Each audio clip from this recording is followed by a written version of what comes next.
Hello, good evening and welcome ladies and gentlemen to another round of brilliant racing action in the Sim Racing Collective MX-5 Championship for 2025 as brought to you on the premier sim racing platform available only on PC known as iRacing. That's right, we are back for another round of racing today in our MX-5 Cup cars. The action is close, the action is fierce, and here today at the home of British motorsport, we can expect the intensity to absolutely rise to a crescendo. Because that's right folks, we are here at the Silverstone International Circuit in the United Kingdom. Focused on the southern half of the infamous home of British motorsport is a circuit that spans the best part of 1.85 miles and consists of 9 quarters. But why get so excited about this circuit? Well, simply put, it's one of the least common run variants of the Silverstone circuit, but on top of that as well, it is perfect for MX-5 Cup racing. A wide open racing surface lies in wait. The best part of 5 car wide at the most of times, and indeed can go 6 to 7 cars wide down the back straight, is a circuit. On that alone, you can expect some absolutely fantastic racing action from lights out to checker flag.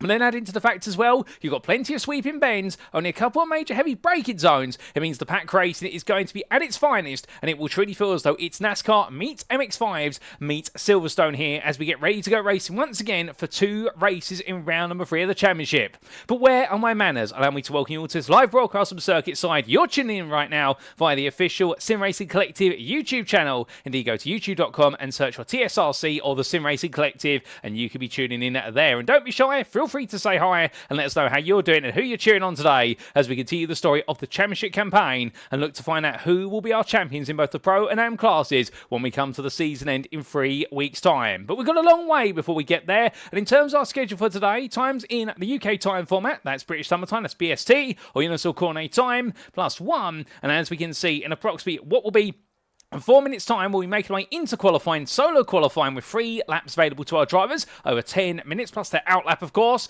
after which we'll be making it to the grid for our first of 2 races today. Race number 5 of the championship, that will be our sprint race, 15 minutes in duration, set to get underway at 8:15 this evening, after which we'll take a brief breather before returning just after what will be 8:30 this evening for race number 6 of the championship, and that will be, of course, double the length and into our 30-minute feature race. We're top 10 inverse grid as well. There's plenty to play for here, and the points right now, well, it may be early scores in the championship, but after today, of course, we complete the first half of the championship, and we'll be waiting to see which of our drivers will be able to lay down a significant benchmark, which others will have to beat over the second half of the season.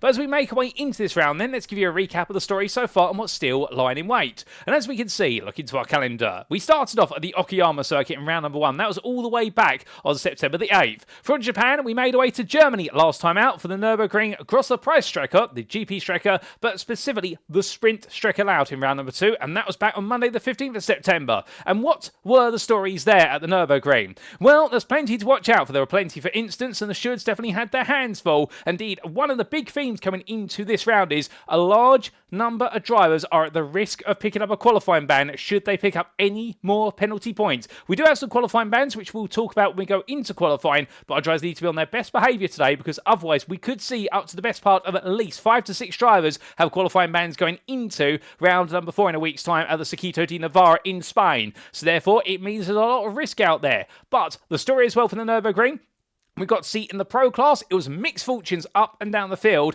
and nobody could quite score as well as they wanted to. However, debutant Jack Southfield, he absolutely put on a phenomenal debut and has already moved to 4th place in the championship. He was 3rd, but he did lose some points after a post-round penalty was applied, but still, the point stands in the fact that Southfield has moved forward, as you'll see on the championship stand shortly. And in the AM class, meanwhile, well, it was the story of Jonas Wenzel, who finally made amends after his difficulties at Okayama. He's moved to 4th in the championship with a brilliant pair of results, and we also got see some brilliant driving from Martin Foster, who finally put his first win on the board there. But there's plenty more stories to come today, and as we make our way into the second half of the season, of course, because in round 4 we'll head to Spain for the Navarra circuit, in round number 5 it'll be Watkins Glen in the US of A, and in round number 6 we make our way back to the European continent for the Red Bull Ring, where we bring things to a close. But talking specifically about our circuit for today then, well, the international layout of the Silverstone circuit, the circuit located near the village of Silverstone in the Northamptonshire county of England, the United Kingdom. Well, big thank you to iRacing.com, not just for the brilliant simulator, but also the absolutely fantastic track maps contained within it. And this really gives you a sense of scale and that focus on the southern to central sections of the Silverstone circuit compared to the national out, which is on the northern side or the left-hand side of your screen, and combine it all together and you will get the Grand Prix circuit. 9 corners, and picking some of the very fastest ones from the Silverstone circuit in the modern era, including Abbey at turn number 1 and Farm Curve at turn number 2. But we cut off the Grand Prix loop when we make our way through Village at turn number 3 because we head through the proverbial loop corner at turn number 4, but it's no longer a switchback hairpin. Indeed, it's a straight curve all the way into the sharp right-hand right-angle corner at turn number 5, where drivers will essentially make the way onto Chapel and they'll charge the way all the way down the hanger straight before gliding the way into Stowbend at turn number 6, and down there they'll come from the highest point on the circuit to the lowest into the Val chicane at turn 7 and 8, and after the chicane it's a quick run through club to complete lap and do it all over again. And we can expect plenty of laps in both our races. Again, this circuit is relatively short and we're looking at lap times in qualifying at least in the best part of 1 minute 16 to the fastest of drivers. But before we go racing, a quick reminder of the rules. This is a fixed setup series with setups prior to our drivers ahead of each and every round.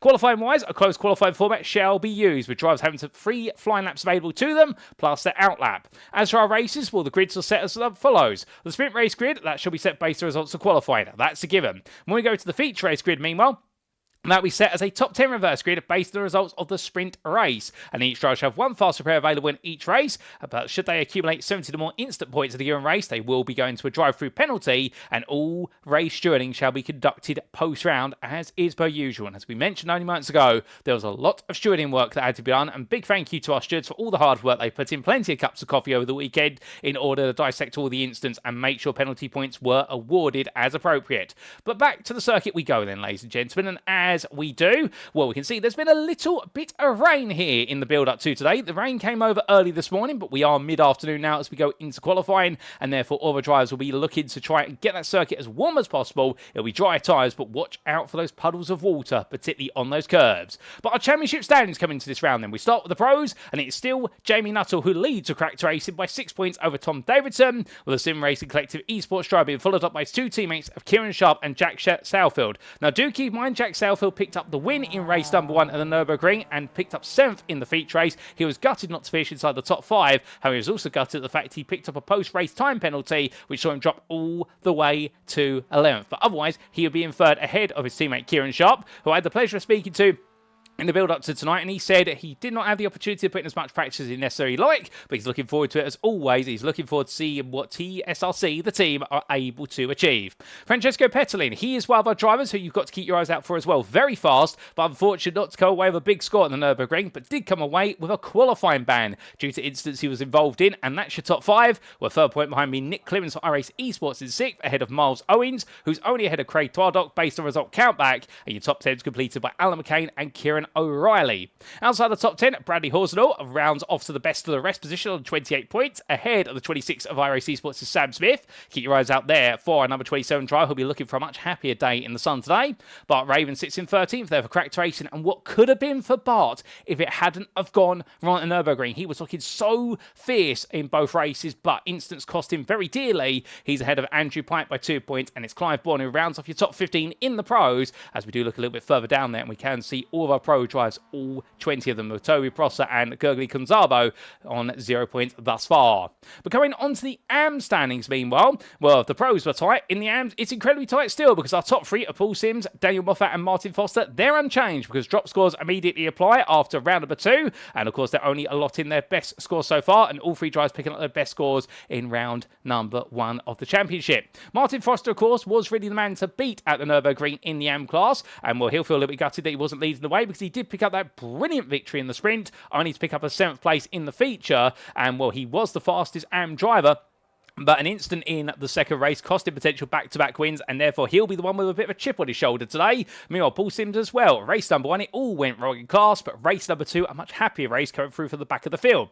Janos Wenzel, the German driver there on 46 points, he's the one you've got to watch out for, ladies and gentlemen, because he got his fangs out, kept out of trouble in both races at the Nürburgring, and absolutely delivered, and he is now the best part of 13 points ahead of Martin Rendell, who really leads the rest of the field. There's the correct racing pair, Matt Smith and Gareth Ronda, 6th and 7th, ahead of Carillo Toran, Lenny Hansen and Mav Gardner. And behind the Sim Racing Collective Esports driver in 10th, best of rest 11th is Mark Pezza, with Thomas Martin, Valeria Tedeschi, David Long, Luke Smith round off your top 15. And for the FD Racing driver, it's Alex Skinner in 16th before you do get the rest of the FD Racing field behind the EDOS Motorsport driver, with Mickey Ford and Brad Bunn completing your 18 AM drivers there. And that is how the standings stand after the best part of 2 rounds of racing. But coming on to today then, well, let's make our way to a little bit more of a focus on our drivers making the way around. And well, they are making the way on through. We the first or second flying laps here as we do look to our fastest driver provisionally over 1 lap, and that is Jamie Nuttall, and the cracked racing driver right now, where he is definitely cracked there, or proverbially when it comes to outright pace, and he is the best part of almost half a second faster than everybody else right now. Keep in mind, of course, this is the closed qualifying session, so this really does come down to what you as an individual driver can do in an MX-5. You've got no slipstream to work with. Everybody has an isolated instance of the circuit, and Nuttall right now really proving that when it comes to flying laps, he is the king of the flying lap. And that's why he's your Pro Championship leader after 2 rounds of racing. Cross the line there, and does he improve this time around? The answer is no, he doesn't. But Raven does improve, however, the very colourful liveried Dutch machine. And as he makes his way in towards turn 1, he's completely unmistakable, I can tell you that. An absolutely beautiful livery for the ages on the car, where he moved up to second for a brief moment, and then suddenly he's demoted all the way down to 4th place there as Clemens and Twador get between them. Meanwhile, in the AM class, Martin Foster, well, how about this for the RPMS Sim Sport driver? Well, he's definitely putting a statement down right now, which is he's not content with how things went at the Nürburgring. He was happy with the performances. As we mentioned, he was the driver who was the fastest of everybody in the AM class, and in theory, he would have made it 2 from 2 if it were not for a pesky incident in race number 2, which reset him a long way down the order. But right now, whatever went wrong at Okayama in terms of not quite being on the pace of his 2 main rivals of Paul Simpson and Daniel Moffat, well, he's definitely reined that in, and he's doing a bit of weaving here. He's not happy with this second flying lap. And this is to try and get as much heat in the tyres as possible for one last gasp. But in fact, I don't think he's going to have any more laps available, because I double-checked my timing screens, and he is on his 3rd and final flying lap. So for Foster, it is going to be a bridge too far for him to get an extra lap in. But right now, he is definitely looking to be the fastest AM driver out there. But speaking of drivers who are going on to laps, here goes Martin Rendell. And let's jump on board for a flying lap with our AM driver. He's made his way across that timeline at 155 kilometres an hour, and in towards turn number 1 he goes. Chucks the car into Abbey Bend there, lift off the throttle, drop a gear, and as he does so, remember there's no air on these MX-5s, it really is pushing a brick through air. As he comes through Abbey and in towards the braking zone now, for turn number 3 into Village. Well, he comes all the way down to 1st gear. Now remember, he'll immediately stamp the throttle on, and it'll be flat out here through the kink of the loop. And now in towards turn number 5, braking over the crest, hard on the brakes downhill, drops to 2nd gear, and now feed the throttle in, load up the preload differential, and use the preload to turn the car through. And now it's a flat out run all the way down the back straight here, down the hanger straight, and up towards Stowe Bend. Under the Johnny Walker Bridge, at which point Paddock were able to make their way into and out of the circuit. And as he heads in towards that right-hander, he looks to the left-hand side for his brake mark. He'll be looking at the 100-metre board and working it from there. In fact, close to the 50, about 65 metres from corner apex.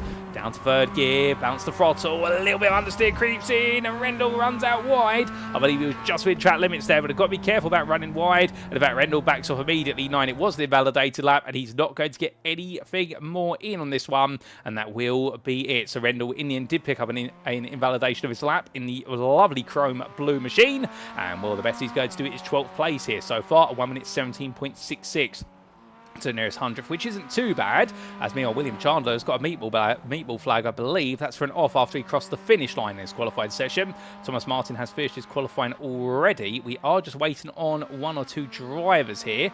David Long is the driver we're waiting on. He's on his final flying lap right now. Everyone else has finished, but it's looking as though it's going to be Jamie Nuttall who's going to be your pro pole position sitter. That's both pro and overall. And meanwhile in AM, unless David Long pulls an absolute rabbit out of the hat here with regards to a lap, I think it is going to go the way of 6th place man Martin Foster. That's 6th overall, but that'll be Ampole, and he's 2 places ahead of Daniel Moffat, who'll be starting this in 8th. But hold up a second, here comes the Labrocker Racing Team driver of Long. Can he get a little bit further ahead? Because Janos Wenzel was 3/10 faster. Long was only half a tenth faster than Peza, the South African driver right on the heels of the Briton. But can Long get a little bit closer to the top 13? And the answer is going to be yes, he can. He goes 12th. A great lap there from Long, a 17.654, and that is a phenomenal lap. That puts him just ahead of Rendell as well. That's full fastest in hand. That's his best qualifying performance of the season. Congratulations to David. That's a statistic he'll be very happy about. But as he weaves his way around, well, we did, of course, have the 2 qualifying bans of both Francesco Petelin and also Mav Gardner, both of them for penalty points picked up. 6 penalty points or more on their racing licence.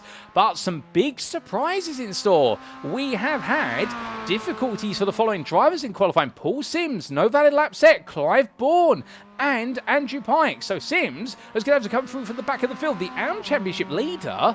It's not a happy way to start the day here at Silverstone. I don't know what's quite gone wrong for him, but it has gone wrong, and that is going to be pain felt by the dozen, because overtaking here is highly possible. But remember, it's pack-based racing. We saw it at the Nürburgring, less so perhaps compared to Okayama, but in the pack, if you fight too hard, you lose the cars in front, and suddenly you can't catch up to them unless you bump drive for another car. But working with somebody after you've broken off of the pack, that's much easier said than done. So that's going to be a big question there for both Sims and Bourne in their respective classes, and Andrew Pike as well. All 3 drivers having a nightmare month, and that's before you throw Mav Gardner and Francesco Petelin into the mix, where you can imagine the Ace-Liv Motorsport design driver will just be very eager to try and storm his way through. But as we do say hello there to Absolute Motorsport Ace-Liv in the YouTube chat, the official account there, glad to have you with us. We also say good evening to Michelle Machette, also to Ewan Brimmer, and also there to Mr. Rich, who are all looking forward to some fantastic racing. And I can't blame you. We are here in the content booth as well, and well, Foster looking very rapid indeed. And Mr. Rich there putting absolutely on the nail there with regards to the fact that Martin Foster, the fastest AM driver, only 2 tenths for him. In fact, not even 2 tenths. 1.5 tenths, if that, faster than rival in the AM class of Daniel Moffat. So that is definitely going to be one of those closely fought ones. And it all comes down to how the pros intermingle with those AM drivers. Of course, it's a very awkward one because you have a top 5 of pros, then you have a couple of AMs sprinkled into the top 10, and then it's really the AMs from 11th place backwards. Unless your name's Alan McCain, he starts 20th. And that always does throw a little bit of a question mark into where everyone's going to fit into the running order. Now, I do see there numbers saying that Kieran Sharp are bottled in qualifying, he does say. Well, Kieran Sharp starting 7th in this one, so he's got a bit of work to do. 7 tenths off the overall pole time, but without further ado, ladies and gentlemen, let's make our way to the grid. It's time for race number 1 here at Silverstone International. So as the drivers make the way to the grid, this is how they'll line up for our first race of the day here as the rain puddles continue to stand. Indeed, the circuit is not trying as rapidly as many would like. Jamie Nuttall lines up on pole position there overall and in pro. The Cracked Racing driver taking a brilliant pole lap by almost a tenth over Craig Tardock. The MSA Racing driver sets his best qualified performance of the season there with a 2nd place start. And then we will have the pairing of Nick Clemens for iRacing Esports and Tom Davidson for the Sim Racing Collective Esports on row 2. Row 3, it's Bart Raven for Cracked Racing ahead of Martin Foster, the AM pole sitter, starts 6th for RPMS Simsport. Congratulations to Martin, that's a great lap. He's got to now try and prove it over the race because Kieran Sharp will be nipping at his heels for the Sim Racing Collective Esports, as will the privateer and 2nd AM driver Daniel Moffat, who starts 8th. Completing your top 10, it's Miles Owens for Sim Race Sweden and William Chandler for Cracked Racing. And outside the top 10, we do have the teammate of Chandler, Matt Smith, starting 11th, the 3rd of our AM drivers, ahead of rival AM driver David Long, who completes your 6th run on the grid for Ladbroke Racing Team. Outside the top 12, we have in 13th Martin Rendell ahead of Jonas Wenzel. Behind the 2 privateers, it's then the AMs all the way to 19th place with Mark Peza and Thomas Martin, 15th and 16th. From the Shadow Drag Racing driver, it's then Valerio Tedeschi ahead of Luke Smith, and the FD Racing driver is followed up by fellow AM Lenny Hansen for Bottle Job Racing, before you do get to the next pro of Alan McCain, the last driver to set a valid qualifying time. From the Irishman for iRacing Esports, it's then Andrew Pike, who starts 23rd for the Sim Racing Collective Esports. Keep your eyes out for Andrew because of the fact he's got a long way to go from towards the back of the field. And Francesco Petelin is next with a qualifying ban there for Absolute Motorsport Ace-Liv. He's got a hard task ahead of him, but to be fair, you can imagine he's got all the motivation in the world. And from what I've been hearing down the paddock, he's put in the most practice laps of any driver here today, has Petelin, in the build-up. So therefore, he's definitely going for goal. Mav Garner starts 23rd for the Sim Racing Collective Esports. And then Paul Sims, 24th from this grid. That is the biggest shock of them all. He's got to work his way out for the back of the field, the AM Championship leader. And Clive Bourne as well for Big Pig Racing by VRS. A 25th place start. Where will he be at the end of race 1? Well, all those questions now we're going to gradually get some answers to because we get ready to go racing, but some big names towards the back, even mingled into the middle of the field as well. That's always going to keep the racing interesting, and with only 40 seconds or so to go before we do go green flag racing, we're looking a bit further down, and Miles Owens there, well, we do get a brief jump on board here with our number 74 driver, Sim Race Sweden. How was it for him at the Nürburgring? Well, it was a bit of a challenging day at Nürburgring, as he does there just test the steering wheel to make sure it's still absolutely aligned. But for Owens, definitely around where he wanted things to go forward, not backwards. And I suspect today he's definitely going to be getting his head down and thinking, okay, what can we do from here? And the answer is, well, he's got to get a good result in race number 1 because he's 7th place in the championship after a 7th and 4th at the Nürburgring. His best results of the season so far. The only way is up, and he would ideally like to leave Craig Twardock behind. The only problem is, Twardock starting 2nd on the grid, but without further ado, ladies and gentlemen, the lights go on for the first time today. It's 1, it's 2, it's 3, it's 4, it's 5 red lights.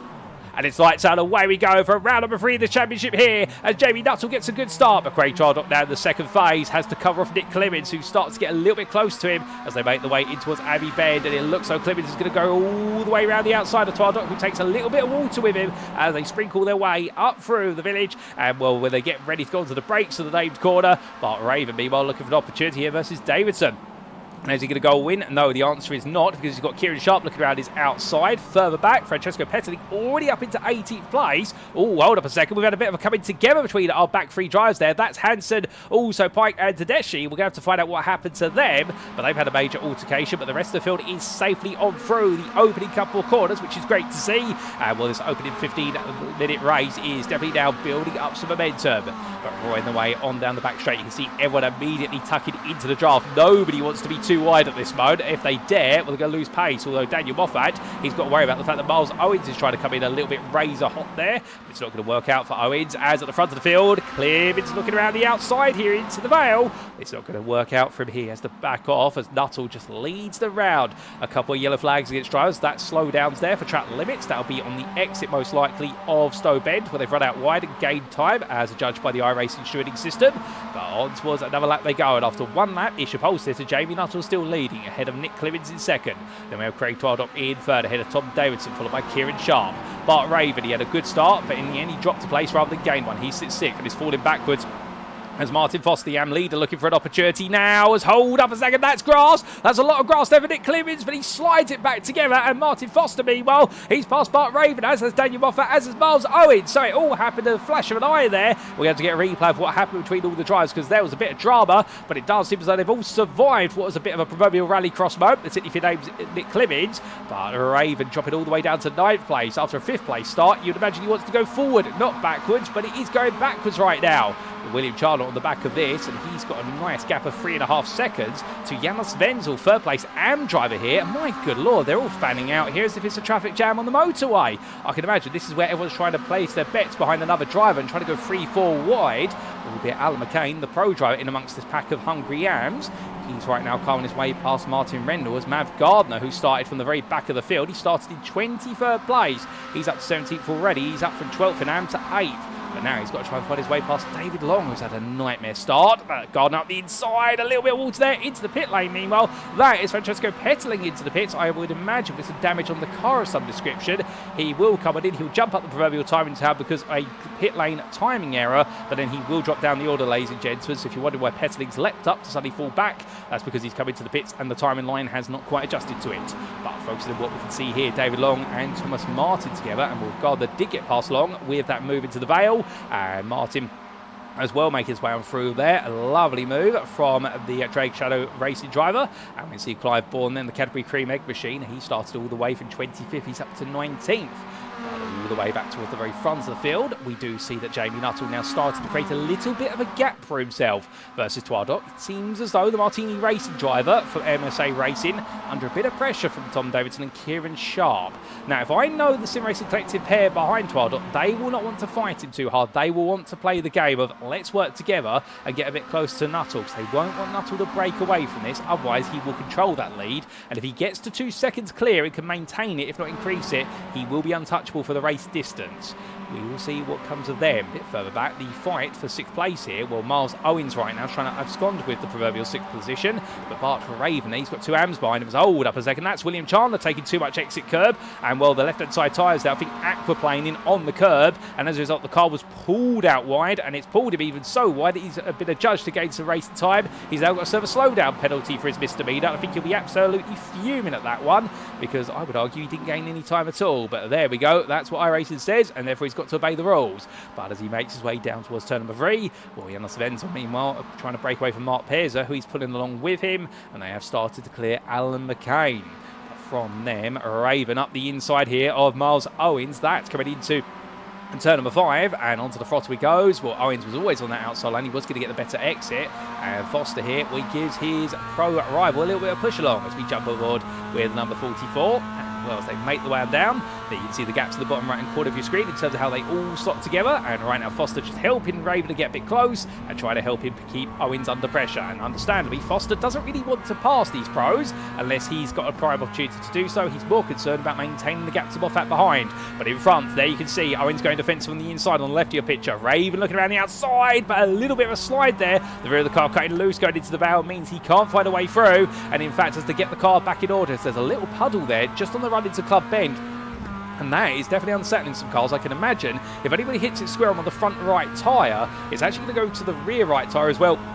And naturally, that's going to unsettle the car as they try to carry a bit of throttle through there, as Foster chucks the car at Abbey Bend once again. Lovely run, but through farm curve they go, and no change at the moment. But behind him, there is your 2nd place AM driver. Meanwhile, that is Daniel Moffat trying to push Foster onwards. And remember, Foster was the fastest at the Nürburgring. We've said it once, we've said it twice, and now we've said it a 3rd time. But Moffat was not too far behind in clear lap pace in Germany. So that's what makes this intriguing. Where is Paul Sims, I hear many of you asking, because of course he's the man at the very top of the AM tower when it comes to championship points. He is all the way back here in none other than 20th place, the privateer, and he finds himself surrounded by Long and Bourne in front and Hansen and Smith behind. Sims definitely right now on a bit of a damage limitation race here and hoping he can pick up some pieces over the distance and therefore then mount a bigger charge in race number 2. But remember, it's a top 10 inverted grid for race 2, so right now he's got to gain another 10 places if he wants to be in with a chance. But speaking of a chance, we're going to take this opportunity to firstly take a look at what's happened. Oh my good lord,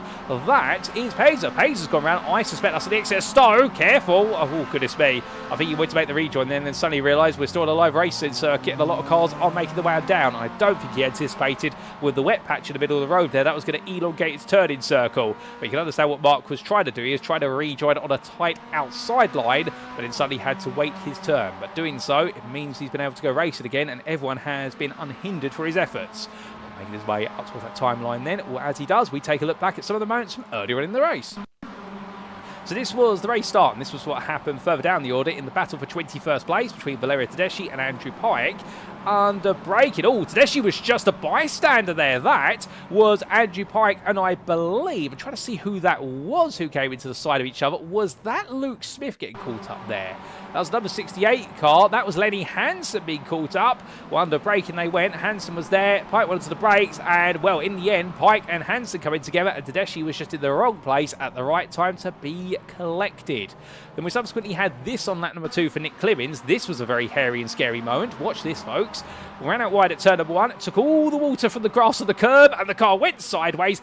How on earth he managed to control that? Well, for Nick Clemens, that definitely was a nightmare moment, but well done to him. And then we had this big moment for Paul Sims also on lap number 2. This was versus the Cadbury Cream Egg, 807, and Sims in contact there with Bourne. And, well, that sent Sims sideways. Oh, no! That's not the way you want it to go. And in the end, that's the 174 Luke Smith that was contacted, and that explains why Luke Smith's all the way at the back of the field. Petterden was in the pit lane. We're not quite sure what for, but what we are sure is that Matt Smith had a bit of drama on lap number 3. And this was the cracked racing driver making his way through the final 2 bends, runs out wide, takes the water on the exit curb, and the car snaps one way, then the other, and into the gravel. And thankfully, avoids the barrier. So for Smith, frustrating moment, but he'll get himself back together. And this is what happened to Mark Peza only moments ago as he made his way out of Stowe, ran out wide, ran to the standing water on what was the runoff area, and the car in the end, he becomes a passenger and rear ends himself into the tyre barrier. So that explains some of the major incidents for the opening 4 or 5 laps, ladies and gentlemen. And now we're back to your live racing in a good time as well, as that's a change of position there for 6th place between Owens and Raven. Owens being the aggressor, Raven meanwhile now being the counter-aggressor here as he makes swam down. And Bart Raven, I don't think he got the memo of working together for 6th place, because he's now going to try and take it. And whoa, goodness me, that's a lunge. Gee whiz, Daniel Moffat coming in absolutely raising up there like a missile, and Martin Foster having to go very deep, but somehow holds on. And on the back of this is William Chandler probably thinking, okay, I perhaps don't want to get involved in this. That was a lunge and a half from about 5 yards back from Daniel Moffat, and well, what a move it was, but in the end Foster doing very well to defend it. Well, heading in towards another lap. We are the best part of 9.5 minutes into this race. We've got 6.5 minutes to go plus a final lap, ladies and gentlemen. But right now I can tell you the AM lead battle here is only starting to intensify, and I would imagine that with Raven and Owens fighting each other, Moffat's looked at this and thought, you know what, I can perhaps afford to go for a dive or a lunge here and put my rival under a bit of pressure, because the only car behind us is William Chandler, and Mav Gardner is 5.7 seconds behind. Here comes Gardner. He's being assisted by teammate Andrew Pike, the AM being pushed along by the Pro, it would seem. I think these two try to work together to help themselves get towards that top 10. Understandably, both drivers have their own aspirations here. Both will want that 10th place, if not higher, but they both also recognise as teammates they need to work together in order to achieve this. But here comes Pike looking up the inside of Gardner, and given how Gardner started in 23rd place, this isn't going to feel too bad finishing in 12th, but he wants to go a little bit further. He wants to try and get himself in pole position for race number 2. Further back, Mark Peza, who did have that big spin coming out of Stowe Bend. Well, he's side by side with Hansen here, and well, Hansen right now a very bruised car on the right hand side of your picture. Peza's up the inside there. He's got bruises on the back of the car. There you can see them. So 2 cars, both battered and bruised, but not broken, and will both try to push on here as they fight over 9th place in the AM class. Not where they want to be fighting. I think both drivers, particularly Peza, both had their aspirations on a top 5 finish, but Peza right now just trying to get things back together where he can. But as he tries to do so, well, what's happening at the very front of the field? And the answer is, it's pretty much the status quo here. Jamie Nuttall still leading. However, Craig Twardock much closer this time, and now as he inches a little bit closer, heading on down. Well, Twardock here definitely being encouraged there by MCR 420 MCR, and well, hello to you, good sir, madam. And right now the 200 drive looking around the outside, Twardock going all in. Nuttall here defends the inside line. They were, I should say, a second clear of Tom Davidson in 3rd, but look how that fight is. Walt Davidson right back up behind them. But again, notice how that water on the exit of Stowe, it prevents drivers from carrying speed, and Davidson actually getting caught up in the puddles there and straight lining into the Vale. Got to be careful of that. You carry too much speed out there, he's going to end up running very wide, and he may experience something much akin to what happened to Mark Peza only a few laps ago. So this top 5 right now, they're pushing each other. It's who's going to push the most here as we head into the final 3.5 minutes. So we will have this lap, plus most likely at least another 2. We might squeeze in 3 more after this one, depending on how quick and how much fighting they do. But the top 5 definitely now are really building up here to a boiling point, and that heat on the circuit will help dissipate some of the standing water, but not as quickly as some drivers would like. AM lead battle, it's still Moffat versus Foster. In fact, Daniel Moffat has made a move, and he's taken the lead of the AM class as they come down in towards Village Bend. How has that happened, I hear you ask? Well, here is a quick replay. Now, this was side by side in towards Abbey. It was Moffat on the inside in towards the right-hander versus Foster. Foster on the outside. They're trying to hold outside to inside. 2 wide they entered, 2 wide they exited, and Foster here going through left-hander, takes a little bit of the standing water, but Moffat went onto the brakes, inside line, beat his rival towards the apex there. Classic move. Well, Foster would try and cut back at it, but realised he wasn't going to get enough momentum, and I think if we were on the Grand Prix loop, he would have had that cut back and gone for it, but here on the international loop, he ran out of a bit of momentum. Further back on your live pictures, Paul Sims, he looks to try and take 5th place down in the AM class, and well, he started 24th, he's up to 14th, and well, very quickly ascending the order. This is going to be important as he fights with Martin Rendell. Rendell in the Chrome Blue machine, and behind is Janos Wenzel, who right now feels very out of position all the way down in 16th place and 7th in the AM class. This is not where he wants to be, as that's a big cut loose there from Rendell. Rendell in the end almost losing it. Wenzel were taking a race of action, and I think Sims would have been looking in his rearview mirror and thinking to himself, okay, Martin, you're staying close, not that close. And, well, that was very close between the two drivers, I can tell you that. And I think Martin Rendell may have even had a bit of a moment there as though, oh, no, I'm going to hit him. Oh, no, I'm not. But as he heads in towards the next lap, he'll be taking a breather, and very deservedly so.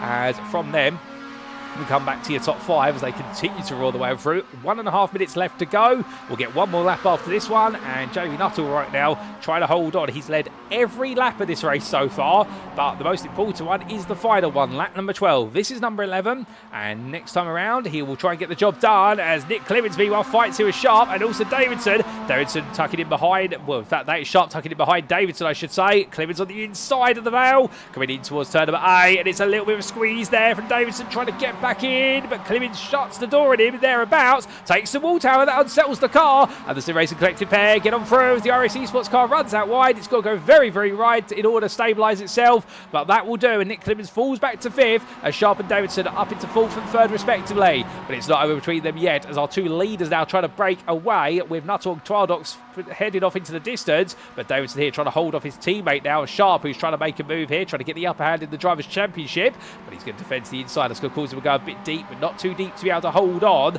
And the 2 leaders, meanwhile, there's Nuttall. Half a second clear as they make the way through, and with Twidox so close behind him right now, what can he do? And I don't think he's got enough in the tank here to try and make a move. But going back to the fight for 3rd, it's Sharp and it's Davidson side by side. Here comes Nick Clemens as well. He decides, let's make it 3 wide into a Stowe bend. And with the dry, it's dramatic. In the wet, it's going to be increasingly dramatic as Clemens gets 1, he gets 2. Can he get it done under braking? He's going to go for it there as meanwhile Davidson cuts around the outside. It's a reverse Moses manoeuvre in the wet, and Clemens gets on through into 3rd. They come down into the braking zone for the Vale.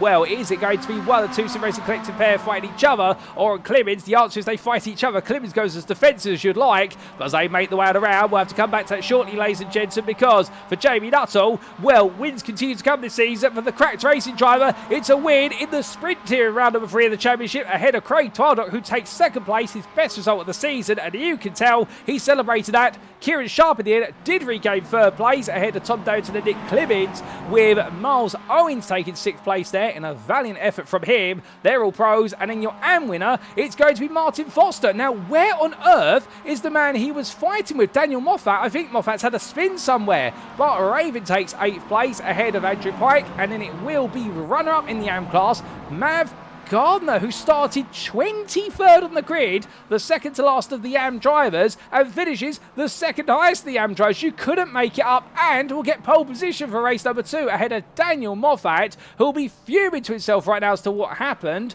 We then got William Chandler in 12th ahead of Thomas Martin, with Janos Wenzel and Martin Rendell completing your top 15.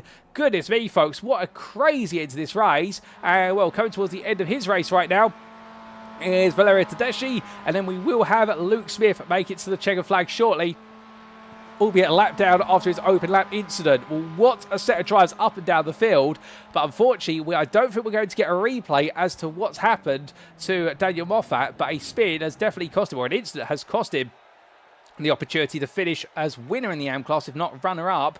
And well, without further ado, it's time for us to take a brief breather from the racing and bring you those provisional race results subject to Eddie Steward's inquiries. And here they are. So after an absolutely brilliant 15 minutes of racing in race number 1 of round 3 of the Sim Racing Collective MX-5 Championship on iRacing for 2025 here at the Silverstone International Circuit, we got to see Jamie Nuttall bring home another win. And I do believe now, in terms of statistics-wise for Nuttall, that win is going to be, in terms of his season, well, it's going to be his 2nd win of the season. The wins continue to come on for Nuttall, and the cracked racing driver in the end half a second ahead of MSA Race's Craig Twidock, who coming into this round, his best result had been a 5th place in the feature at Okayama. Well, now he's picked up his 1st podium of the season. Congratulations to him. What an effort. Behind him by 2.5 seconds, it was the Sim Racing Collective Esports pair of Kieran Sharp, who round off the podium, and Tom Davidson, with Nick Clemens in the end, much like on the penultimate lap of the race, getting elbowed out slightly through the Vale in towards club and having to settle for 5th for iRace Esports. But what a fight between the 3. Then it was Miles Owens in 6th for Sim Race Sweden ahead of Martin Foster, your AM class winner. Well done to Martin for RPMS Sim Sim Sport and continue that run of wins dated back to the previous round, albeit where he picked up his first win of the season, and now he's picked up his second here in the sprint once more. Head of Bart Raven for Cracked Racing, who did well in the early stages of qualifying, but definitely the race, the pace was something to be found. But still, he fished ahead of the TSRC Esports pair of Andrew Pike and Mav Gardner. Special mention to Mav Gardner, 23rd place start, finishes 10th, and means he's now got reverse grid pole position for race number 2, who could make it up for the second place AM driver, head of third place AM driver Daniel Moffat, and he will be absolutely kicking his tyres with regards to the fact of third place in class and length overall, and now he's got the hard work out cut out for him. Meanwhile, Mav Gardner and also Martin Foster benefit from that top 10 reverse grid. From 11th, it'll then be 12th for William Chandler, head of Thomas Martin, with the Shadow Drag Racing drive being followed up by Janos Wenzel, who in the end was your 5th place finisher in the AM class behind Martin, and Martin Rendell there round off your overall top 15 in the number 33. Matt Smith, Clive Bourne and Alan McCain completed your top 18 in challenging races for all 3 drivers there. And challenging is the description that could be given to Lenny Hansen's race as well in the Bottle Job Racing Machine, with Francesco Petlin having to come into the pits at the end of the opening couple of laps. And well, when he did return, in the end having to settle for 20th place. But keep your eyes out for the Absolute Motorsport Ace Lift driver as he tries to carve his way through in race number 2. And then round off the finishing order, it was David Long, head of Mark Peza, Valerio Tedeschi, Paul Sims, and a lap down, Luke Smith. But 25 starters, 25 finishers, ladies and gentlemen, and we've got another race coming up in very short order. In fact, in about 10 seconds' time, we're making our way back to the grid once again, because coming up next is the 30-minute feature.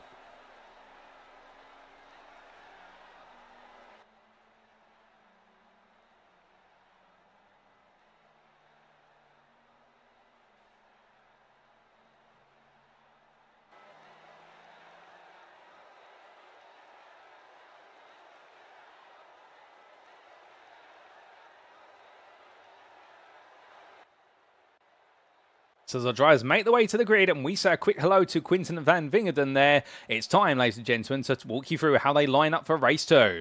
On pole position through the top 10 inversion from the sprint results, it's Mav Gardner, AM and overall pole sitter for the Sim Racing Collective Esports. He's joined on the front row by his teammate Andrew Pike, with Bart Raven for Cracked Racing and Martin Foster for RPMS SimSport line up on row 2.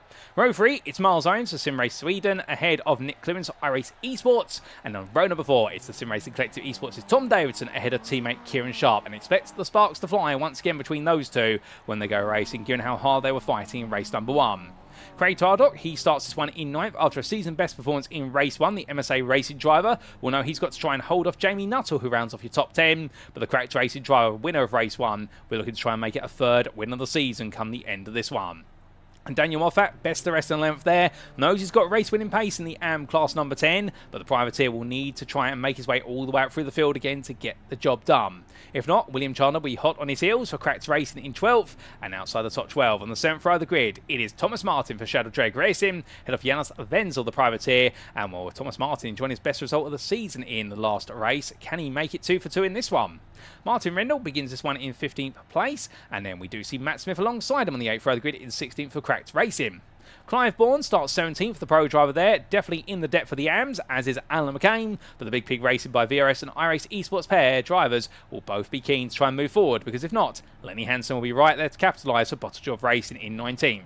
Francesco Petlin begins this one in 20th for Absolute Motorsport Ace Lift, a frustrating race number 1 off the back of a qualifying ban. What can he do in this one? Well, I get the feeling it's going to be a tough ask for him, but we will see what he can do. Head of David Long for Ladbraka Racing Team, who's 21st, and Mark Peza joins him on the 11th row of the grid. The final full row of the grid, it's going to be Valerio Tedeschi and Paul Sims, and Sims down in 24th. It has not been a good day so far, and Luke Smith meanwhile completes your starting order in 25th place for FD Racing, and he's got a long way forward to go, but to be fair, 30 minutes is a long time to go here at the Silverstone International Circuit.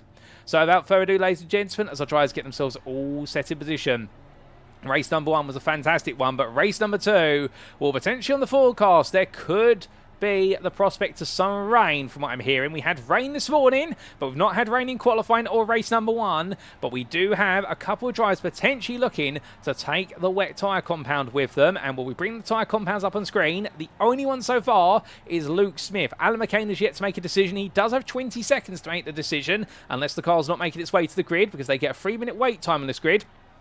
But Luke Smith has decided to go with the wet compound. Well, that's going to be intriguing because if rain does fall midway through, Alan McCain's gone wets as well. So 2 dries on wet, the rest are on dries. Will it rain enough to mandate the wet tyre, or will it stay dry enough for them to survive on slicks? Well, that and all, there's plenty more. We're about to find out. It's time to go racing. As the lights go on, it's 1, it's 2, it's 3, it's 4, and it's 5. Firing lights. And it's lights out and away we go for our second race of the day here at Silverstone. And Mav Gardner gets a good start, but watch Andrew Pike on the right-hand side of him from our perspective as they roar the way in towards turn 1. Now on your left, and Pike takes lead for a brief moment here as meanwhile Gardner trying to be swallowed up by Bart Raven and also Martin Foster. Foster's had a very good start. He's immediately out the blocks here and going on the attack versus Gardner as they head in towards turn number 3. Onto the brakes, and all the field continuing its way on through here. Lovely to see as always, of course. This is what we love in MX-5 racing, but Luke Smith there falling a bit further back, and also Alan McCain falling backward with the tyre compound. Big dive there. Hold up, somebody was on the grass for a brief moment there, and well, they do say that they go outside to race and touch grass, but that's not the grass touching we normally want to see. That's Bart Raven who's got to the grass with damage on the car as well. So Raven's race has gone completely backwards before it's even completed 5 corners. But meanwhile, as the clouds are really coming over here on the very southernmost end of the Silverstone circuit, you can tell right now as they make their way through Stowe Bend, Clibbins and Foster are fighting side by side, and behind Tom Davidson here in a 3-wide run versus himself and Miles Owens and Jamie Nuttall. Are those wipers on Nuttall's car? Yes, they're on. There's wipers on behind. Is that just spray, however? If it is just spray, well, my heart's not going to jump out my chest for a brief moment. But otherwise, for a lot of drivers here, they may all be ruining what could have been by starting on the slick tyre. We will see as they come towards the end of lap number 1. And so far, the rain does not seem to be falling on our cameras. We'll keep you abreast, ladies and gentlemen, if we do see any rain on the cameras. And I'm sure some of you might be able to point it out as well before we do. But after 1 lap, it's Andrew Pike who leads ahead of Mav Gardner, the pro leader ahead of the AM leader, both for Team TSRC. Nick Clements for iRacing Esports makes your top 3 ahead of Martin Foster for RPFS SimSport, with Miles Owens battling side by side here with Tom Davidson coming out of Village and in towards the loop. Ooh, that's a very slippery apex curb there at loop.